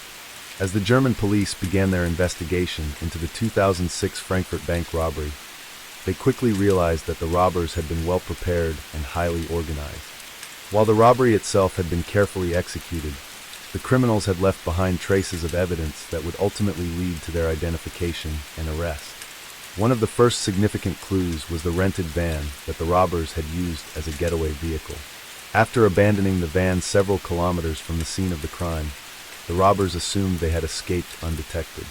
However, forensic experts soon discovered fingerprints inside the vehicle that didn't belong to any of the bank employees or customers. The van's registration details were traced back to a rental agency in Frankfurt, where the vehicle had been booked under a false name. However, the police were able to trace the payment to a credit card registered under Felix Weber's alias. This was the first breakthrough in the case. The use of an alias didn't immediately point to Felix, but it was enough to focus the investigation on a small circle of people with criminal backgrounds. As law enforcement dug deeper, they found that Felix had a history of petty theft and involvement in organized crime. Marcus Kruger, who had a background in security systems, was a more difficult person to trace, but the police focused on his connections to people with a history of committing high-profile heists. The breakthrough came when investigators focused on the electronics used to disable the bank's security system. The device Marcus had used to bypass the alarm and cameras was not a standard piece of equipment. It had been custom-made, and the materials used to build it had been purchased from a specialist electronics store in Frankfurt. Surveillance footage from the store showed a man who resembled Marcus purchasing the components a few weeks before the robbery. This led the police to connect Marcus to the crime and eventually trace his whereabouts. Upon further investigation, they discovered that Marcus had once worked as a security systems technician for a major company that serviced various financial institutions in Germany. This role gave him the inside knowledge to devise a plan to bypass security systems. His previous work allowed him to gain access to sensitive information about how banks in Frankfurt secured their vaults, alarm systems, and other high-security areas.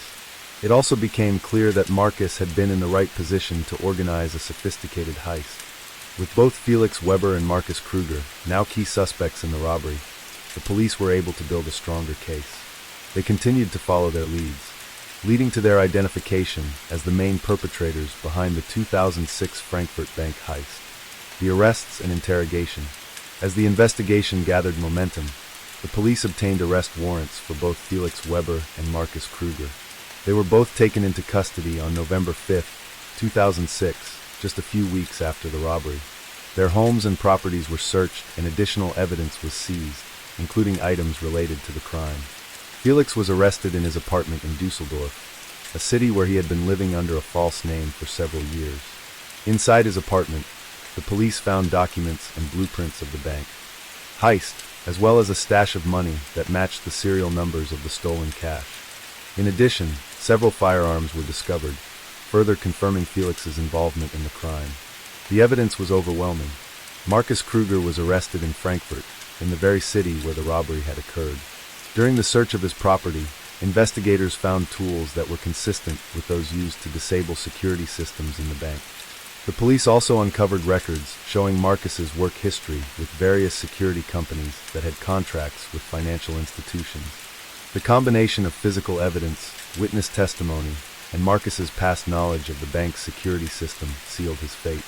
During their initial interrogations, both Felix and Marcus initially denied any involvement in the robbery. They claimed that they had been wrongly accused and both tried to provide alibis for the day of the crime. However, when confronted with the overwhelming evidence, including the fingerprints in the van and the video footage of Marcus purchasing electronic parts, their stories began to unravel. Felix Weber, after being shown the evidence, finally admitted to being the mastermind behind the heist.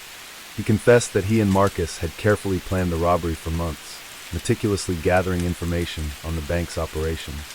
He explained that the idea for the heist had come to him after several years of involvement in petty crimes and his growing frustration with his financial situation. He saw the bank robbery as a way to secure a substantial amount of money without getting involved in more traditional criminal activities like drug dealing. Marcus Kruger, after being confronted with the evidence, also admitted his role in the crime. He explained that his expertise in security systems had been crucial in bypassing the bank's advanced surveillance and alarm system. Marcus stated that he had provided Felix with all the technical support necessary to ensure the success of the robbery.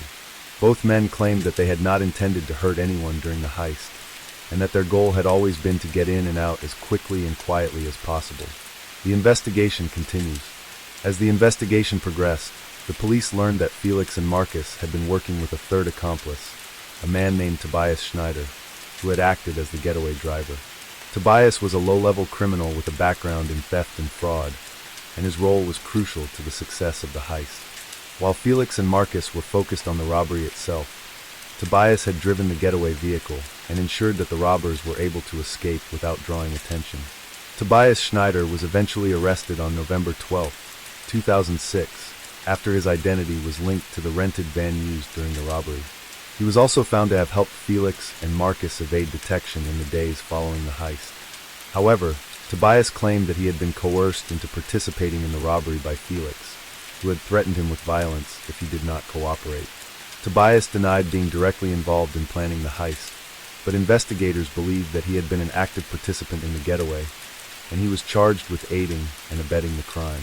By the time the authorities had apprehended all of the suspects, it became clear that the 2006 Frankfurt Bank heist had been a meticulously planned operation executed by criminals who had an in-depth understanding of the bank's internal workings. Despite the careful planning, the mistakes made during the execution of the crime, along with the diligent work of the police, led to their eventual capture. After the arrests of Felix Weber, Marcus Kruger, and Tobias Schneider, the criminal justice process moved quickly, and the trio was charged with a range of serious offenses, including armed robbery, theft, and conspiracy to commit a crime. The case was widely reported in the media, with journalists closely following the developments and the implications for security at financial institutions across Germany. The 2006 Frankfurt Bank heist had captured the attention of the public not only because of its sophistication, but also due to the fact that the criminals seemed to have understood how the bank's security system worked in intricate detail. The trial for Felix, Marcus, and Tobias began in early 2007, just a few months after their arrests. It took place in Frankfurt District Court, where they were tried for their roles in the robbery. The prosecutor's office had a strong case against them, with the evidence against the trio being overwhelming. The fingerprints found in the stolen van, the electronic device used to disable the bank's security systems, and the forensic evidence linking them to the crime all pointed to their involvement. Additionally, Felix and Marcus had already admitted their roles in the heist during their initial interrogations, though they tried to downplay their intentions, claiming they never meant to cause harm. The trial proceedings were closely followed by the media, and many members of the public were curious to see how the German legal system would handle such a sophisticated and well-executed crime. The case raised questions about the vulnerability of financial institutions and the effectiveness of their security system. Many people wondered how two relatively low-profile criminals had managed to pull off such a daring heist without being detected. Felix Weber's defense and sentencing Felix Weber's defense team argued that he had been under a lot of financial pressure at the time of the robbery. They claimed that Felix had been struggling with personal issues and that his involvement in the robbery had been an act of desperation rather than a carefully planned criminal endeavor. They also argued that he had not intended for anyone to be harmed during the heist, and that the use of a firearm had been simply a measure to intimidate rather than cause harm. Despite the defense's arguments, the evidence presented in court was overwhelming. The prosecutor highlighted Felix's prior criminal record and pointed out that he had been the mastermind behind the operation. He had been the one who recruited Marcus Kruger and Tobias Schneider to carry out the crime, and he had been the one who had initially scoped out the bank. His leadership role in the robbery was clear, and the court found him guilty of armed robbery and conspiracy.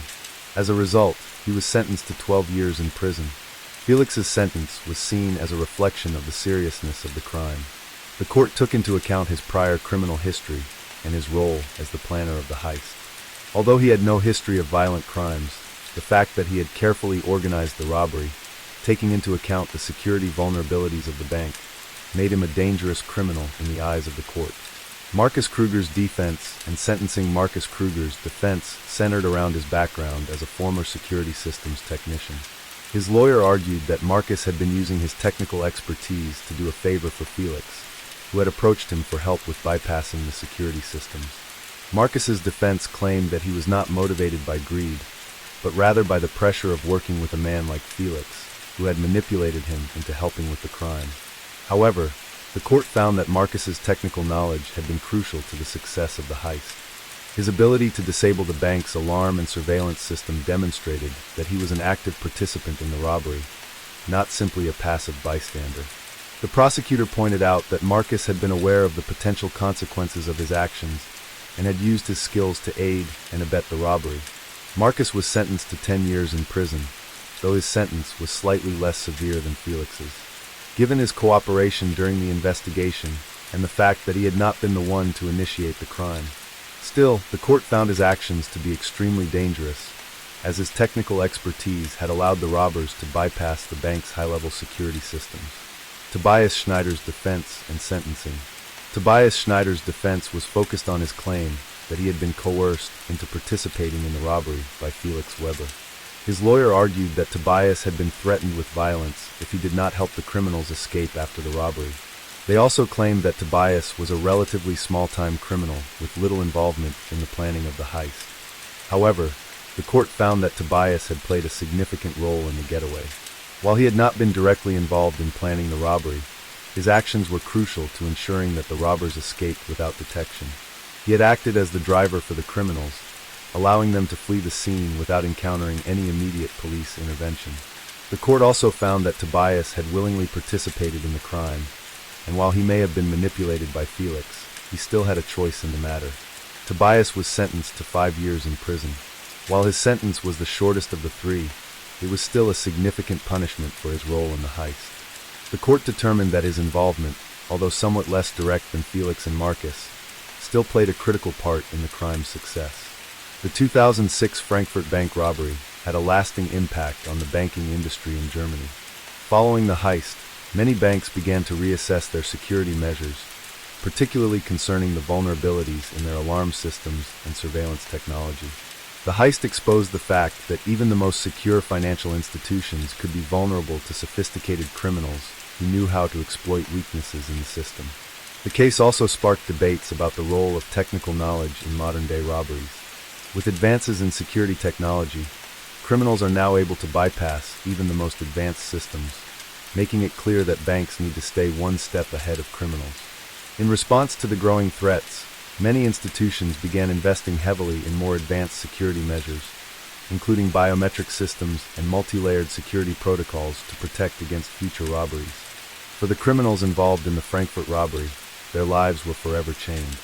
Felix, Marcus, and Tobias all served time in prison, with their criminal careers ending in the aftermath of the heist. While they had initially hoped to escape without being caught, their careful planning was ultimately undone by their mistakes, the attention to detail from investigators, and the relentless pursuit of justice.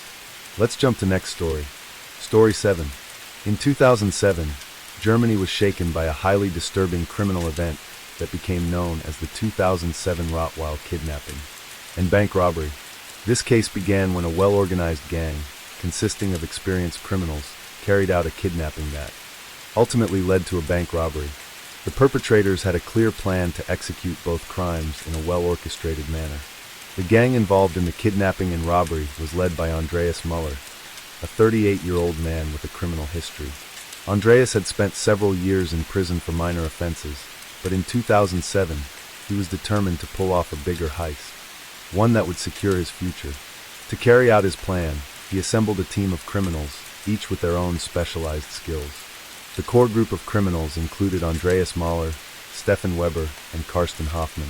Andreas Mahler had previous convictions for burglary and theft. He was not known for being a violent criminal, but had the necessary experience to orchestrate an elaborate plan like the kidnapping and robbery. Stefan Weber, aged 32, was a close associate of Andreas. Stefan had a background in mechanical engineering and had spent some time working with security companies. His knowledge of locks, alarms, and bank security systems made him a valuable member of the gang. Stefan had been involved in several smaller robberies before, but had always managed to avoid serious punishment due to his technical skills in bypassing security measures. Karsten Hoffmann, a 28-year-old former private security guard, had been working in a high-security facility in Stuttgart.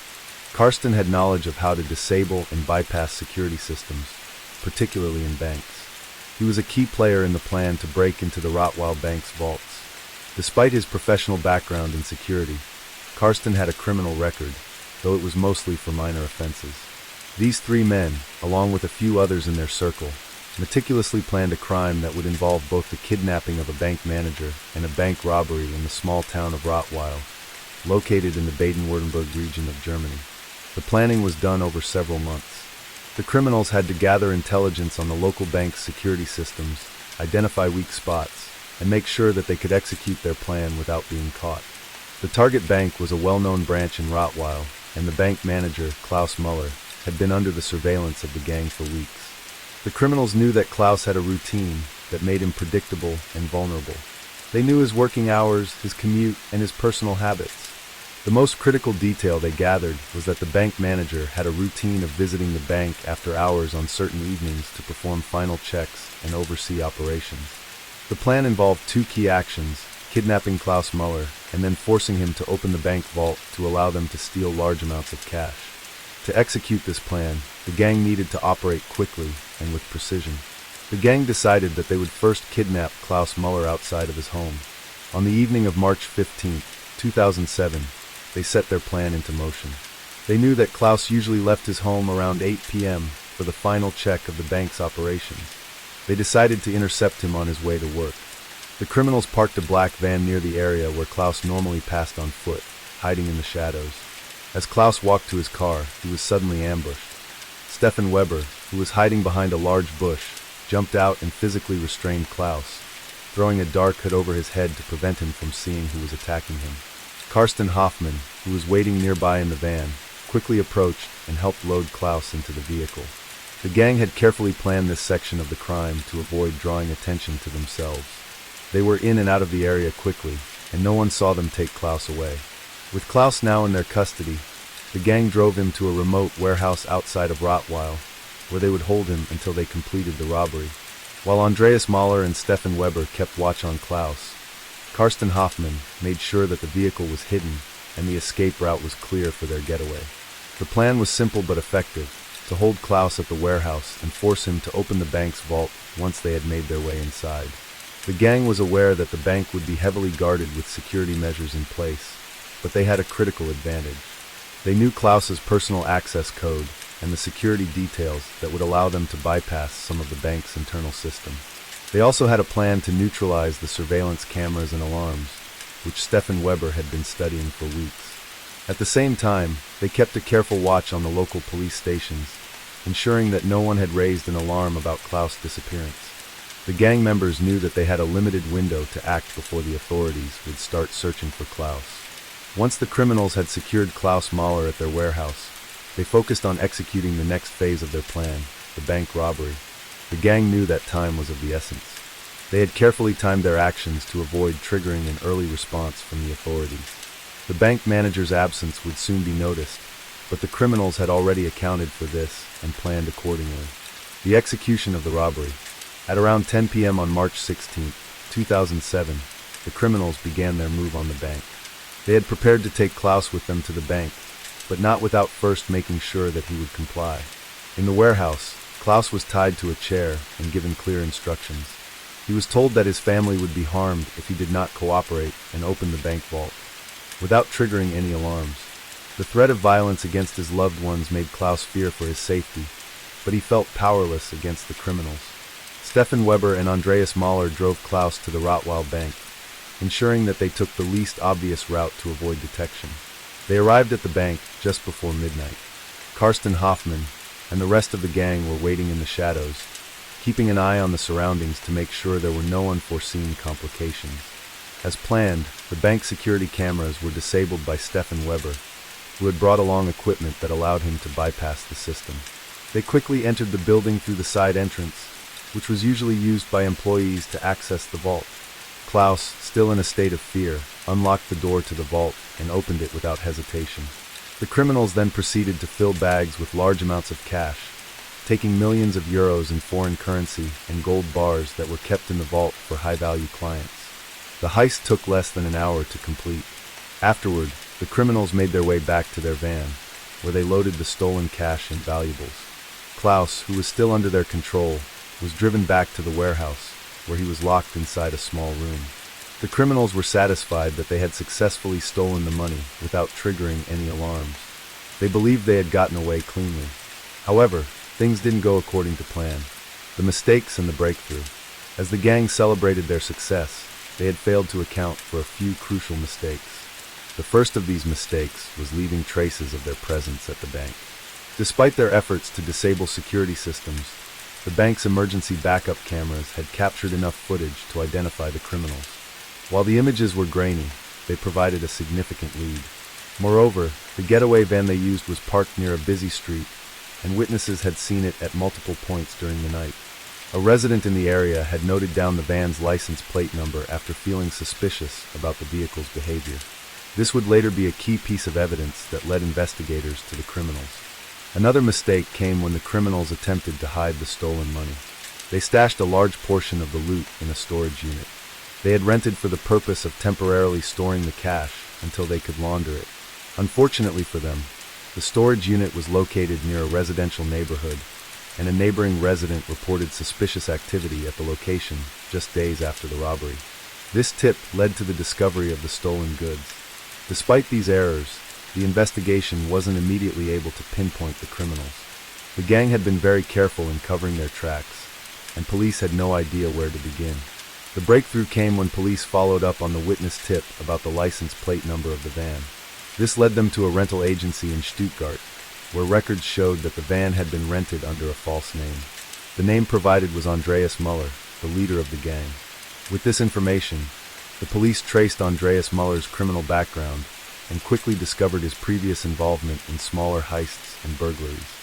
They were also able to link Stefan Weber and Karsten Hoffman to the case based on their connections with Andreas. Their criminal profiles and previous offenses gave law enforcement the confidence they needed to pursue an arrest. The arrests. On March 20, 2007, just a few days after the robbery, police executed raids on several properties linked to the gang members. Andreas Mahler, Stefan Weber, and Karsten Hoffman were all arrested without incident. Evidence collected from their homes and the warehouse they had used to hold Klaus was enough to secure their convictions. The stolen money was recovered from the storage unit, and several items linked to the crime, including weapons, were also seized. Klaus Muller, the kidnapped bank manager, was found unharmed but visibly shaken by the events he had been forced to endure. He was able to provide crucial testimony in the trial, which led to the conviction of the criminals. Klaus was also offered psychological support after the traumatic event, and while he continued working as a bank manager, he never fully recovered from the experience. Legal consequences and sentencing. The legal proceedings for the gang members were swift. Due to the seriousness of their crimes, including kidnapping, armed robbery, and conspiracy, the sentences handed down were severe. The court ruled that Andreas Muller, as the mastermind of the heist, would serve 15 years in prison for his role in orchestrating the entire operation. His extensive criminal history and the violent nature of the crime were taken into account during sentencing. Stephen Weber, who had disabled the bank's security systems and played a critical role in the planning of the heist, was sentenced to 12 years in prison. His technical expertise in bypassing security measures was central to the success of the robbery, and the court considered this as an aggravating factor in his sentencing. Karsten Hoffman, who had provided the security and logistical support, was sentenced to 10 years in prison. While he had not been the primary planner, his role in ensuring that the robbery went smoothly and his direct involvement in the kidnapping were significant. Additionally, the court ruled that the three men would have to pay restitution to the bank for the stolen funds, although it was unlikely they would ever be able to repay the full amount. The impact of the crime, the 2007 Rottweil kidnapping and bank robbery, sent shockwaves through the German public. It highlighted vulnerabilities in the security systems of even well-established financial institutions. As a result, banks across the country reevaluated their safety protocols and began implementing more advanced measures to prevent such crimes. The gang's capture was a testament to the diligence of the German police and the effectiveness of public witness cooperation.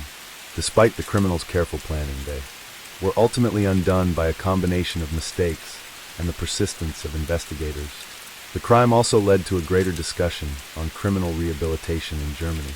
Andreas Mahler, Stefan Weber, and Karsten Hoffman all had backgrounds in crime, but their more recent offenses showed a marked escalation in the severity of their activities. The case raised questions about how Germany's criminal justice system addresses recidivism and prevents individuals with violent tendencies from escalating into more dangerous criminal behavior. Let's jump to next story. Story 8. In 2008, Germany was struck by a highly organized armed robbery that shocked the country. The crime, which took place in Berlin, was meticulously planned and executed by a gang of criminals with extensive experience in high-value thefts.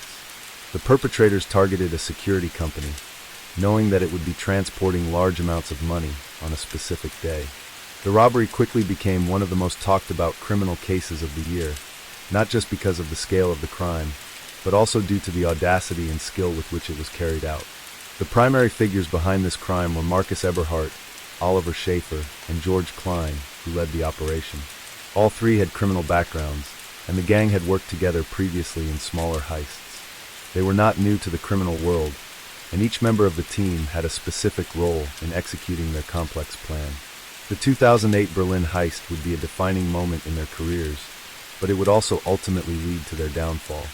Marcus Eberhardt, a 42-year-old man with a long history of petty crimes, was the leader of the gang. He had previously served time for burglary, theft, and other property crimes, but he was always able to evade serious consequences due to the relatively low profile of his previous offenses. In 2008, however, Marcus was looking for something bigger. He was well connected in the criminal underworld and knew how to organize complex heists. His ambition was to pull off a robbery that would give him a substantial payoff. Marcus was known for his strategic thinking. He was the mastermind behind the Berlin heist, and it was his idea to target a security transport. He believed that the security company's routine was predictable and that there were gaps in their security measures that could be exploited.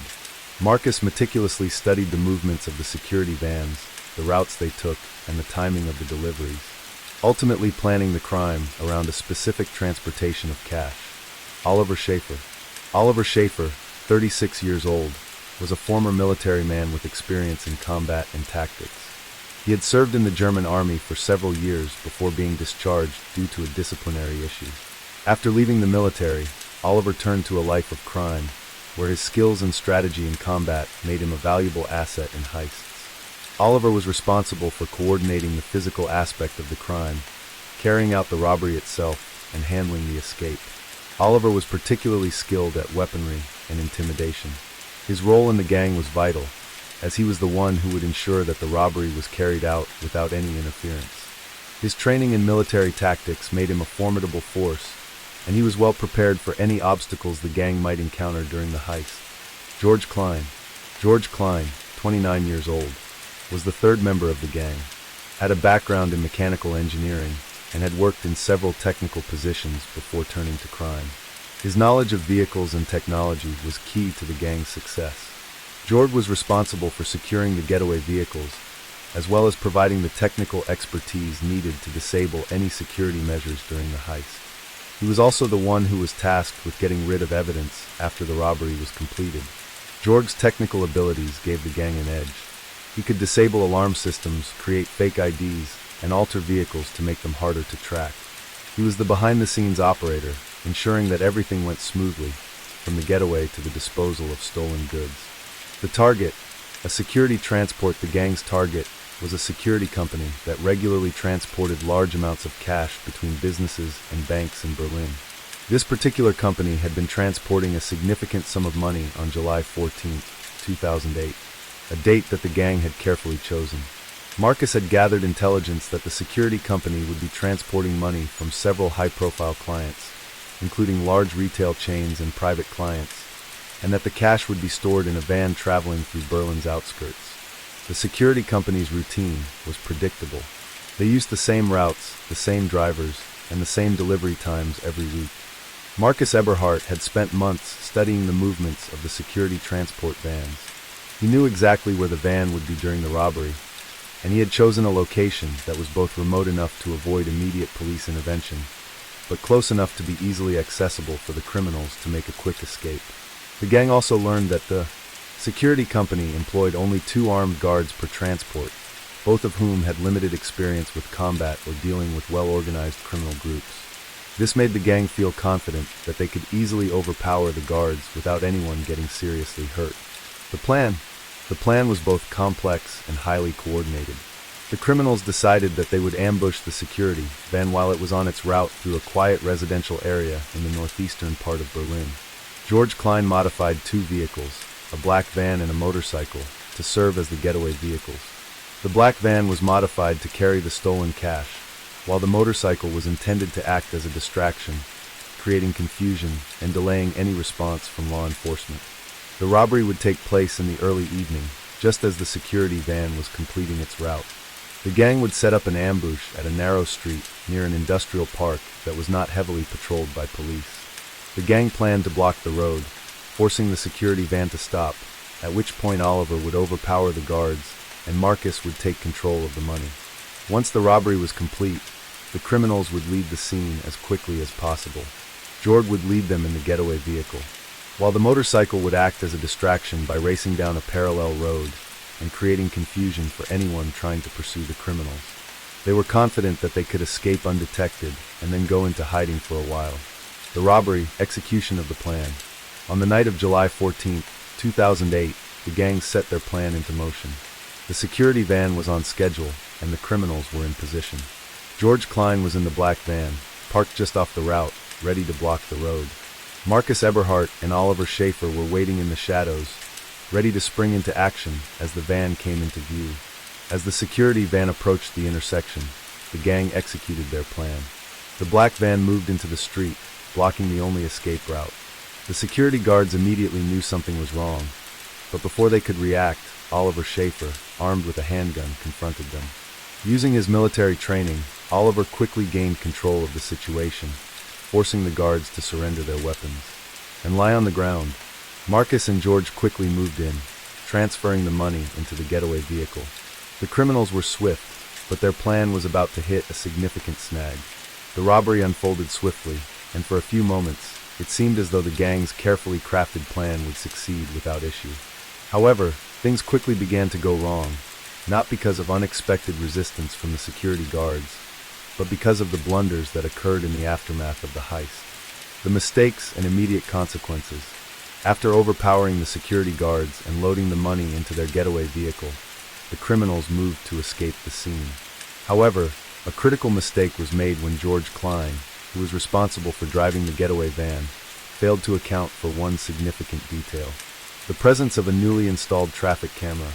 The camera, part of a recent initiative to monitor crime in Berlin's industrial districts, had been placed in the very intersection where the robbery occurred. As the criminals began their getaway, the camera captured clear images of the black van they had used. The license plate number was visible, and within moments, a report was filed to the Berlin police. A quick investigation revealed that the van had been rented from a local agency using fake identification, an oversight that, although intended to cover their tracks, would later be their undoing. Despite this, the criminals still believed they had enough of a head start to escape. They immediately headed toward a safe house in the outskirts of the city, where they intended to lay low for a few days while the heat died down.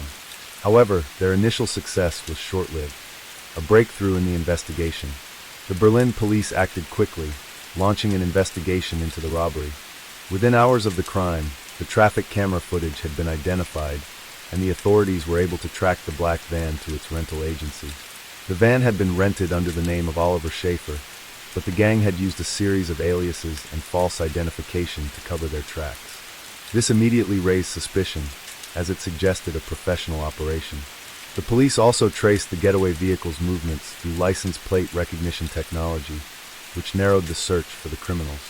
The police soon identified the criminals through criminal databases, which linked the stolen van to known individuals involved in organized crime.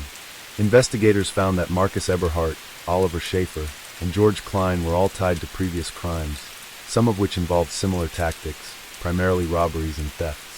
Their criminal records pointed to a pattern of escalating criminal behavior, and investigators suspected that this latest heist was part of a larger criminal syndicate. With this information in hand, the police began surveillance on the gang's known associates and locations. They placed wiretaps on the phone lines of the suspected criminals and used other investigative techniques to gather more evidence. Over the next several days, the police closed in on the gang's hideout. The arrests. On July 20th, 2008, only 6 days after the heist, the Berlin police executed coordinated raids on the safe house and the homes of the gang members. The arrests were swift and without incident, as the criminals had underestimated the speed and efficiency of the investigation. Marcus Eberhardt, the mastermind behind the robbery, was apprehended at his apartment in central Berlin. He was found in possession of items linking him to the crime, including some of the stolen money. Oliver Schaefer, the gang's muscle, was arrested at the safe house, where the authorities found a stash of weapons and additional stolen items. Finally, George Klein, the gang's technical expert, was apprehended at his workshop, where he had been attempting to dismantle the getaway vehicles to destroy any evidence. However, investigators had already found crucial forensic evidence linking him to the heist. The gang members were brought in for questioning, and within hours, they confessed to their involvement in the robbery. They revealed the details of the heist, as well as the plans they had made to launder the stolen money. This helped the police recover the bulk of the stolen cash, which had been hidden at a secondary safe house outside the city. Legal consequences and sentencing. The 3 gang members were charged with several serious offenses, including armed robbery, kidnapping, and conspiracy to commit a crime. Given the scale of the robbery and the violence involved, the charges carried significant penalties. In December 2008, the trial began, and the courtroom proceedings were closely followed by the media. The prosecution painted a clear picture of a well-organized criminal syndicate with a carefully executed plan. The defense argued that the defendants had acted out of desperation, but this argument did little to mitigate the severity of their crime. The court found the gang members guilty on all charges. Marcus Eberhardt, as the ringleader, was sentenced to 20 years in prison for orchestrating the robbery and kidnapping the security guards. His history of criminal activity and his calculated approach to the heist led to a severe sentence. Oliver Schaefer, who had been responsible for executing the robbery and securing the guards, received a sentence of 18 years in prison. George Klein, the technical mastermind behind the operation, was sentenced to 15 years in prison, though his cooperation with authorities was taken into account, leading to a slightly reduced sentence. In addition to their prison sentences, the criminals were ordered to pay restitution to the victims, including the security company, which had suffered significant financial losses. It was unlikely that they would ever be able to pay the full amount, but the court's decision was seen as a clear message that organized crime would not be tolerated in Germany. The aftermath of the crime. The 2008 Berlin heist was one of the most high-profile crimes in Germany that year. It raised significant questions about the security measures in place for transporting valuable assets. The case led to a thorough review of the security protocols used by transport companies, and many changes were implemented to prevent similar crimes from occurring in the future. The public reaction to the crime was one of disbelief, as the robbery was carried out with such precision and professionalism. Many saw it as an example of how well-planned heists could still succeed in the modern age, despite advancements in technology and surveillance. The case also highlighted the dangers posed by organized criminal syndicates and the lengths to which criminals would go to carry out their schemes. Ultimately, the quick arrests and successful prosecution of the gang members provided a sense of justice, but the 2008 Berlin heist remained a chilling reminder of the lengths criminals were willing to go to for financial gain. Let's jump to next story. Story 9. In 2009, one of the most shocking crimes in Germany involved the murder of a young woman named Miriam Hill, who was found dead in the city of Hamburg. The case garnered widespread attention due to the brutal nature of the crime, the strange circumstances surrounding her death, and the unexpected involvement of her former partner, Timo B., who was eventually identified as the prime suspect in the case. Miriam Hill, a 23-year-old student at the time, had been living in Hamburg for a few years, pursuing her degree at a local university. She was known for her friendly and outgoing personality, and she had many friends and acquaintances. She had recently ended her relationship with Timo B., a 29-year-old man whom she had dated for nearly 3 years. Despite the breakup, Timo had remained in contact with Miriam, and there were reports from friends and family that he had difficulty accepting the end of their relationship. The perpetrators, Timo B., a man with a troubled past, would become the central figure in the investigation. Originally from a small town in Lower Saxony, Timo had moved to Hamburg several years before Miriam's death. While Timo seemed to lead a relatively normal life on the surface, he had a history of violent behavior and jealousy issues that caused concern among those close to him.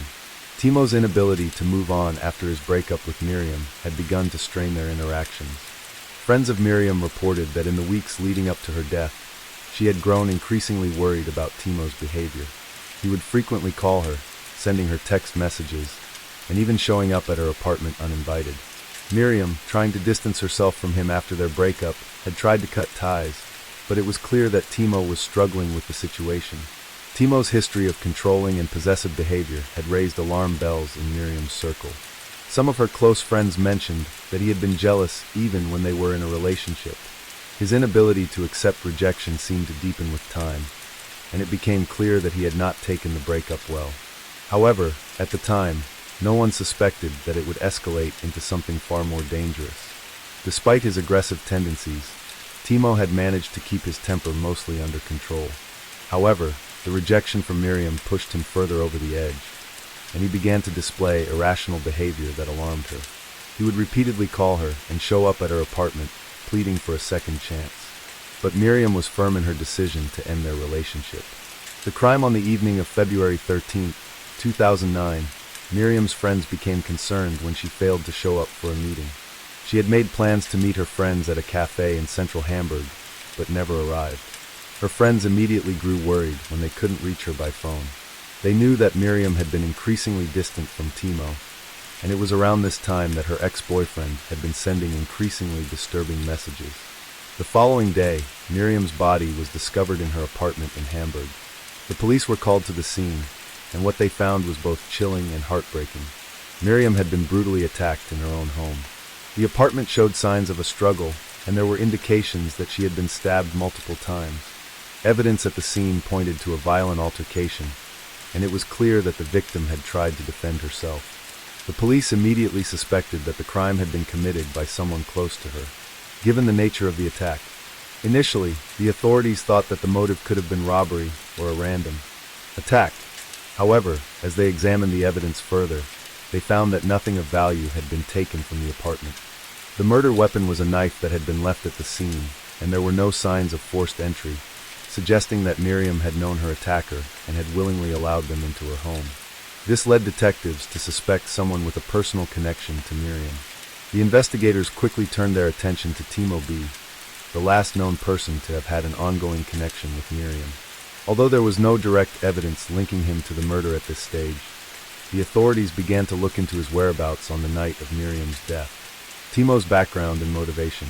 Timo B.'s background revealed several troubling aspects of his personality and behavior. Growing up in a small town in Lower Saxony, Timo had experienced a difficult childhood, marked by family issues and a sense of isolation. He had few friends and struggled to maintain relationships throughout his life. When he met Miriam, he seemed to find someone he could latch onto.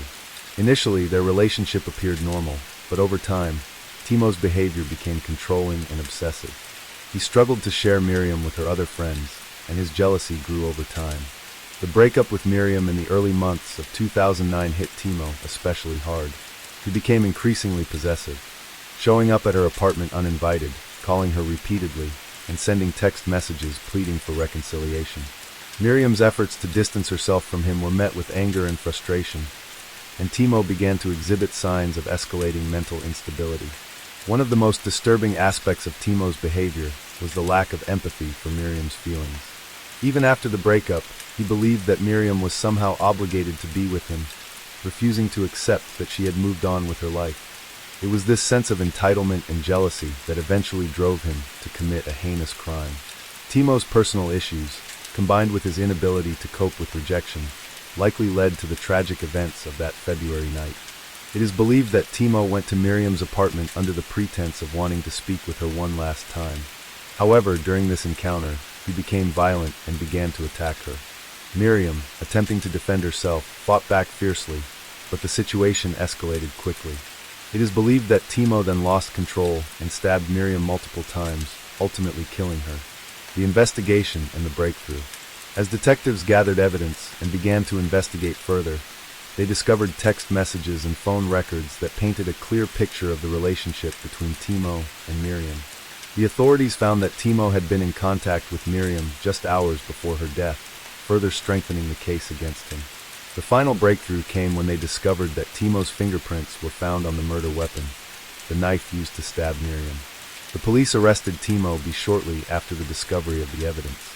When questioned, he initially denied any involvement in Miriam's death, but after further questioning he confessed to the crime.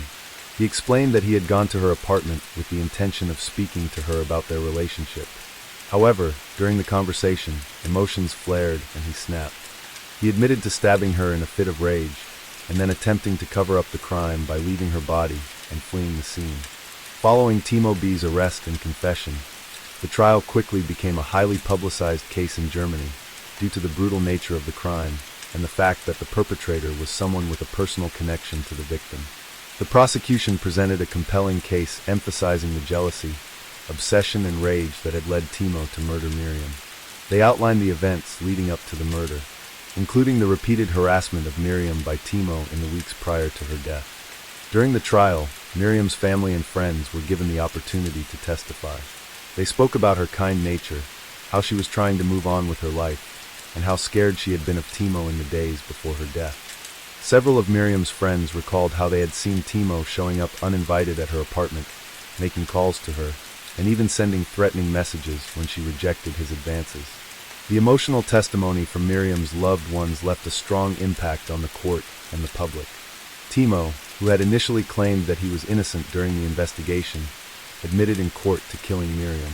However, he continued to express remorse and claimed that the crime had been the result of a moment of madness. He explained that he had lost control during an argument with Miriam, who had told him again that she did not want to reconcile. He said that in that moment, he had felt a surge of overwhelming emotion. Violence overtook him. His defense lawyer argued that Timo had acted under extreme emotional stress, hoping to get a reduced sentence on the grounds of diminished responsibility. However, the prosecution strongly rejected this argument, pointing out that Timo had a history of controlling and violent behavior, which indicated a pattern of escalating violence. They argued that the murder was premeditated and not the result of a spontaneous outburst. The verdict, after several weeks of testimony, the court deliberated, and in November 2009, the Hamburg Regional Court reached a verdict. The judge found Timo B. guilty of murder. Given the severity of the crime, especially the brutality of the attack, and the fact that Timo had shown no genuine remorse at the beginning of the investigation, the court sentenced him to life in prison. The court did not accept the defense's argument of diminished responsibility, citing that Timo's actions were consistent with someone who had planned and executed the murder with full awareness of what he was doing. Timo's sentence was met with mixed reactions. While some felt that a life sentence was the only fair punishment for such a heinous crime, others believed that it reflected the deep psychological and emotional turmoil that had led to Miriam's death. Miriam's family expressed a sense of justice in the verdict, though they knew that nothing could bring her back. Her mother, in an emotional statement, said that while the sentence would never fill the void left by Miriam's loss, it gave them a sense of closure. The court also ordered Timo to pay compensation to Miriam's family, though it was unlikely that this would ever be a meaningful form of reparation for the tragedy they had experienced.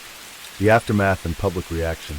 The case brought attention to the dangers of obsessive and controlling relationships, highlighting how jealousy and emotional abuse can sometimes escalate into violence.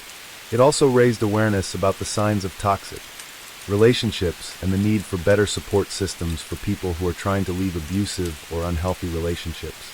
The murder of Miriam Hill was a tragic reminder of how emotional and psychological abuse, when left unchecked, can have deadly consequences. In Germany, the case led to a broader societal conversation about domestic violence and the importance of recognizing red flags in relationships. Several women's organizations and advocacy groups use the case as an example of why society must pay closer attention to patterns of controlling behavior and abusive tendencies in relationships. They argued that more resources and education should be dedicated to helping individuals recognize and leave toxic relationships before violence occurs. In the wake of Miriam's murder, several changes were implemented in the legal framework for handling cases of domestic violence. New laws were proposed to protect victims more effectively, offering better ways to deal with cases of stalking, harassment, and emotional abuse.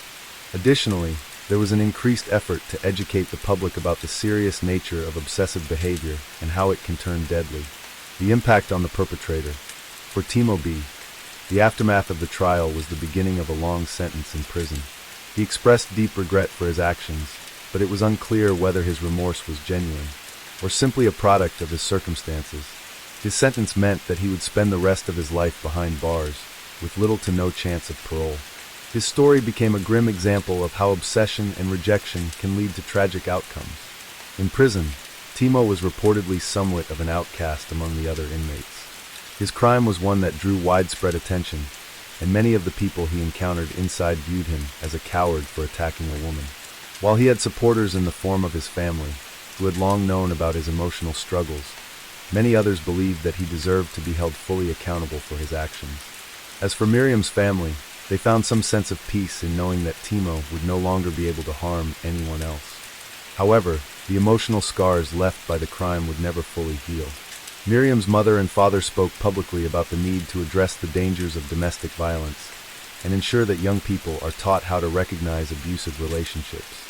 They were determined to honor their daughter's memory by raising awareness about the dangers of obsession and controlling behavior. Let's jump to next story. Story 10. In 2010, one of the most disturbing and high-profile criminal cases in Germany involved the murder of a 26-year-old woman named Anya K., whose life was tragically cut short by an act of violence. The crime, which took place in the city of Essen, shocked the local community and attracted widespread media attention. Due to the brutal nature of the murder, the bizarre circumstances surrounding the case, and the involvement of a close acquaintance, the perpetrator, Andreas S., would go on to become the central figure in the investigation that would eventually expose a terrifying pattern of behavior. The perpetrator, Andreas S., a 34-year-old man from Essen, had been acquainted with Anya for several years before the tragic incident. Known to have a troubled background, Andreas had been described by friends and family as someone who had difficulty maintaining relationships and who often exhibited erratic behavior. A man who had once been a part of a loving family, Andreas' life had taken a darker turn after a series of personal failures, including losing his job, a failed marriage, and the death of a close relative. The combination of emotional distress and isolation seemed to have a profound impact on his mental state. Despite his turbulent past, Andreas was not initially seen as a dangerous individual by those around him. He was well liked by his acquaintances, often seen at local pubs and social gatherings, trying to rebuild his life after his personal setbacks. However, those close to him were also aware of his emotional instability. Andreas had a history of jealousy and anger issues, often reacting explosively when faced with perceived slights or rejection.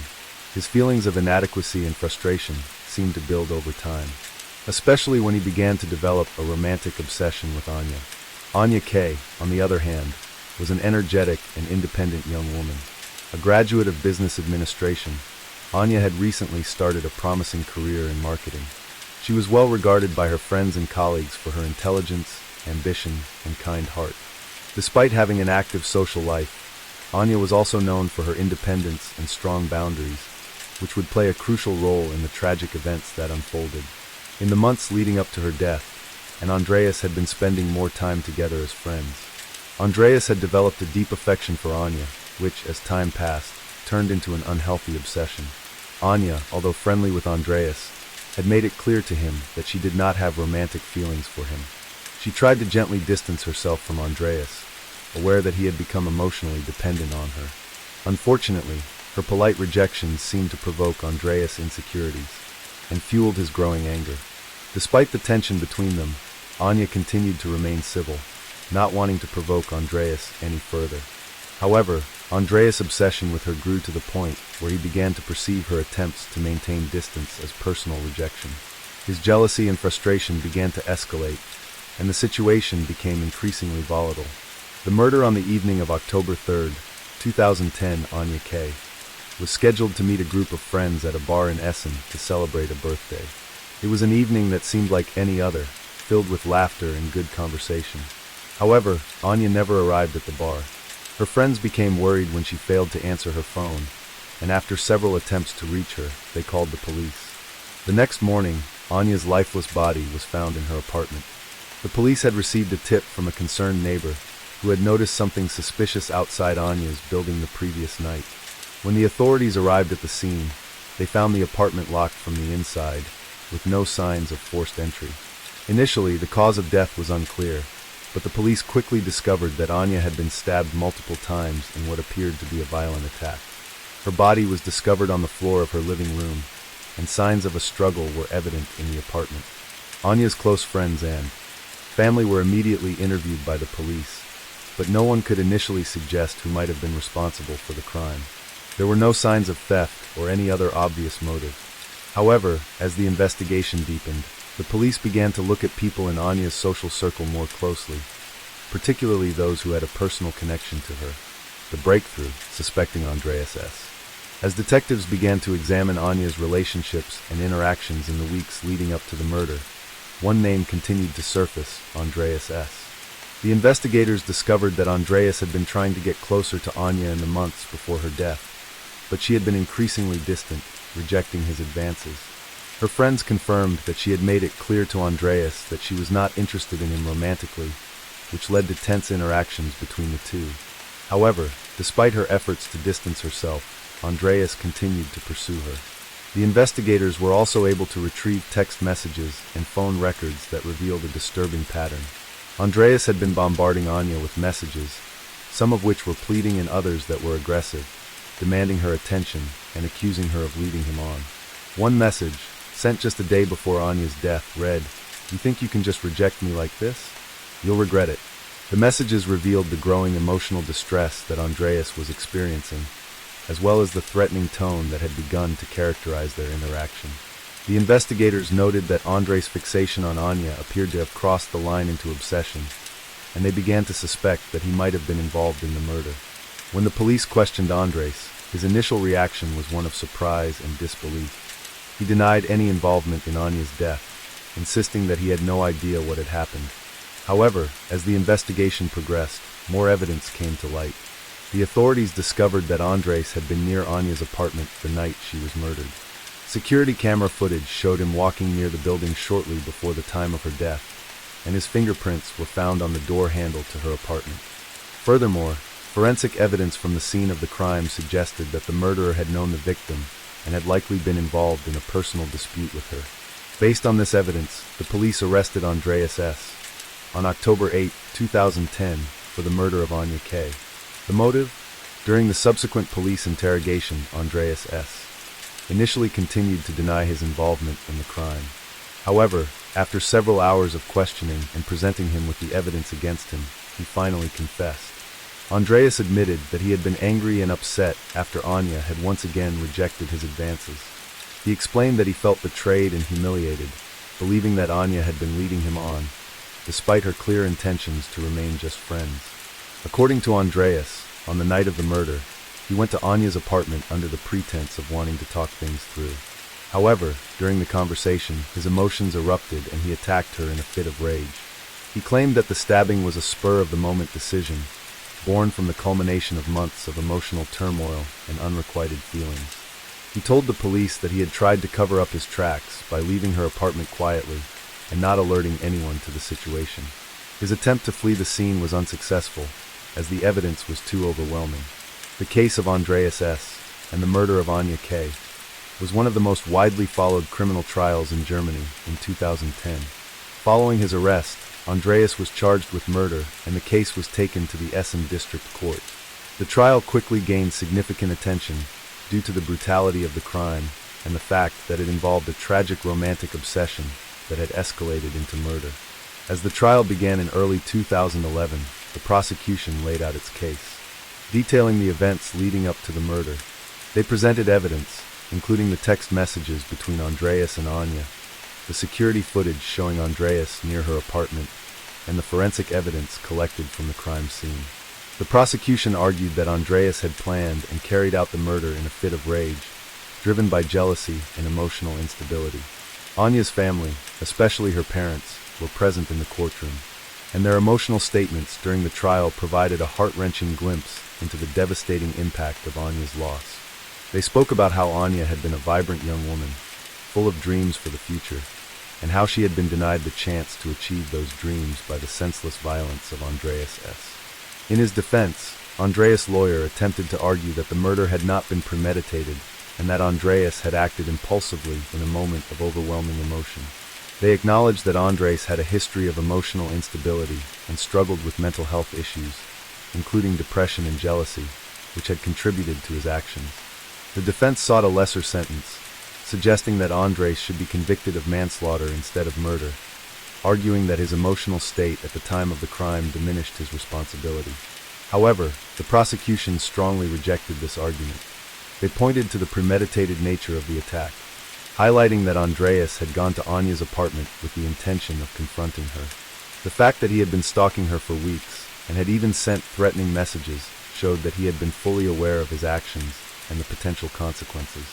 The prosecution made it clear that Andreas' behavior was not a spur-of-the-moment act, but rather the culmination of months of obsessive and controlling behavior. The verdict. After several weeks of testimony and evidence presentation, the court finally reached its decision. On April 15, 2011, Andreas S. was found guilty of murder. The judge emphasized the brutality of the crime, noting that the victim had been stabbed multiple times and that Andreas had shown no signs of remorse until after he was arrested. The court determined that Andreas had planned the attack and had acted with full knowledge of the consequences. As a result, Andreas was sentenced to life imprisonment. The sentence was a reflection of the severity of the crime, as well as the fact that Andreas had taken the life of an innocent woman out of obsession and jealousy. The court also ruled that Andreas would not be eligible for parole for at least 20 years, reflecting the seriousness with which the crime was viewed. While the verdict was met with relief from Anya's family, they also expressed that nothing could bring back their daughter. Anya's mother spoke publicly after the trial, sharing her grief over the loss of her daughter and emphasizing the need for society to take emotional abuse and obsessive behavior more seriously. She called for better education and resources to help people recognize the signs of toxic relationships before they escalate into violence. The aftermath and public reaction, the murder of Anya K., shocked the public and sparked widespread discussions about the dangers of obsessive relationships and emotional abuse. Many women's rights organizations in Germany use the case as an example of the destructive power of jealousy and controlling behavior. They called for better support systems for victims of emotional abuse, which often goes unnoticed until it leads to tragic consequences. In the years following the case, there was an increased focus on educating the public about the signs of stalking and obsessive behavior. Some experts suggested that people, especially young women, should be more aware of the red flags of toxic relationships, such as excessive control, jealousy, and threats. Domestic violence awareness campaigns took on a greater sense of urgency as the tragic death of Anya K. underscored the potential dangers of unresolved emotional distress. In addition to the social impact, the case also had a lasting effect on the legal landscape in Germany. There was renewed debate about how the justice system handles crimes of passion, and whether those convicted of such crimes should be offered opportunities for psychological rehabilitation. Some argued that perpetrators of crimes driven by emotional obsession like Andreas S. should receive specialized treatment to address the root causes of their behavior, while others maintained that the severity of the crime warranted a strict punishment. Life after the trial for Andreas S. The trial and subsequent conviction marked the end of any hope for freedom. In prison, Andreas reportedly showed signs of remorse for his actions. He allegedly expressed deep regret for killing Anya, although many believed his remorse came too late. It was also unclear whether his regret was genuine, or if it was a reaction to the consequences he now faced. The family of Anya, meanwhile, struggled with the aftermath of the murder. Although they had received justice, their pain remained. Anya's parents devoted themselves to raising awareness about the dangers of emotional abuse and obsessive relationships. They became active advocates for victims of domestic violence, using their daughter's tragic story to educate others and prevent similar occurrences. As for Anya's friends, they too were left in shock. They spoke out about how Anya had been a vibrant and caring person, someone who had her whole life ahead of her. They reflected on how the crime had stolen that future, not only for Anya, but for everyone who had known and loved her. The case served as a grim reminder of how unchecked emotional distress can lead to devastating outcomes.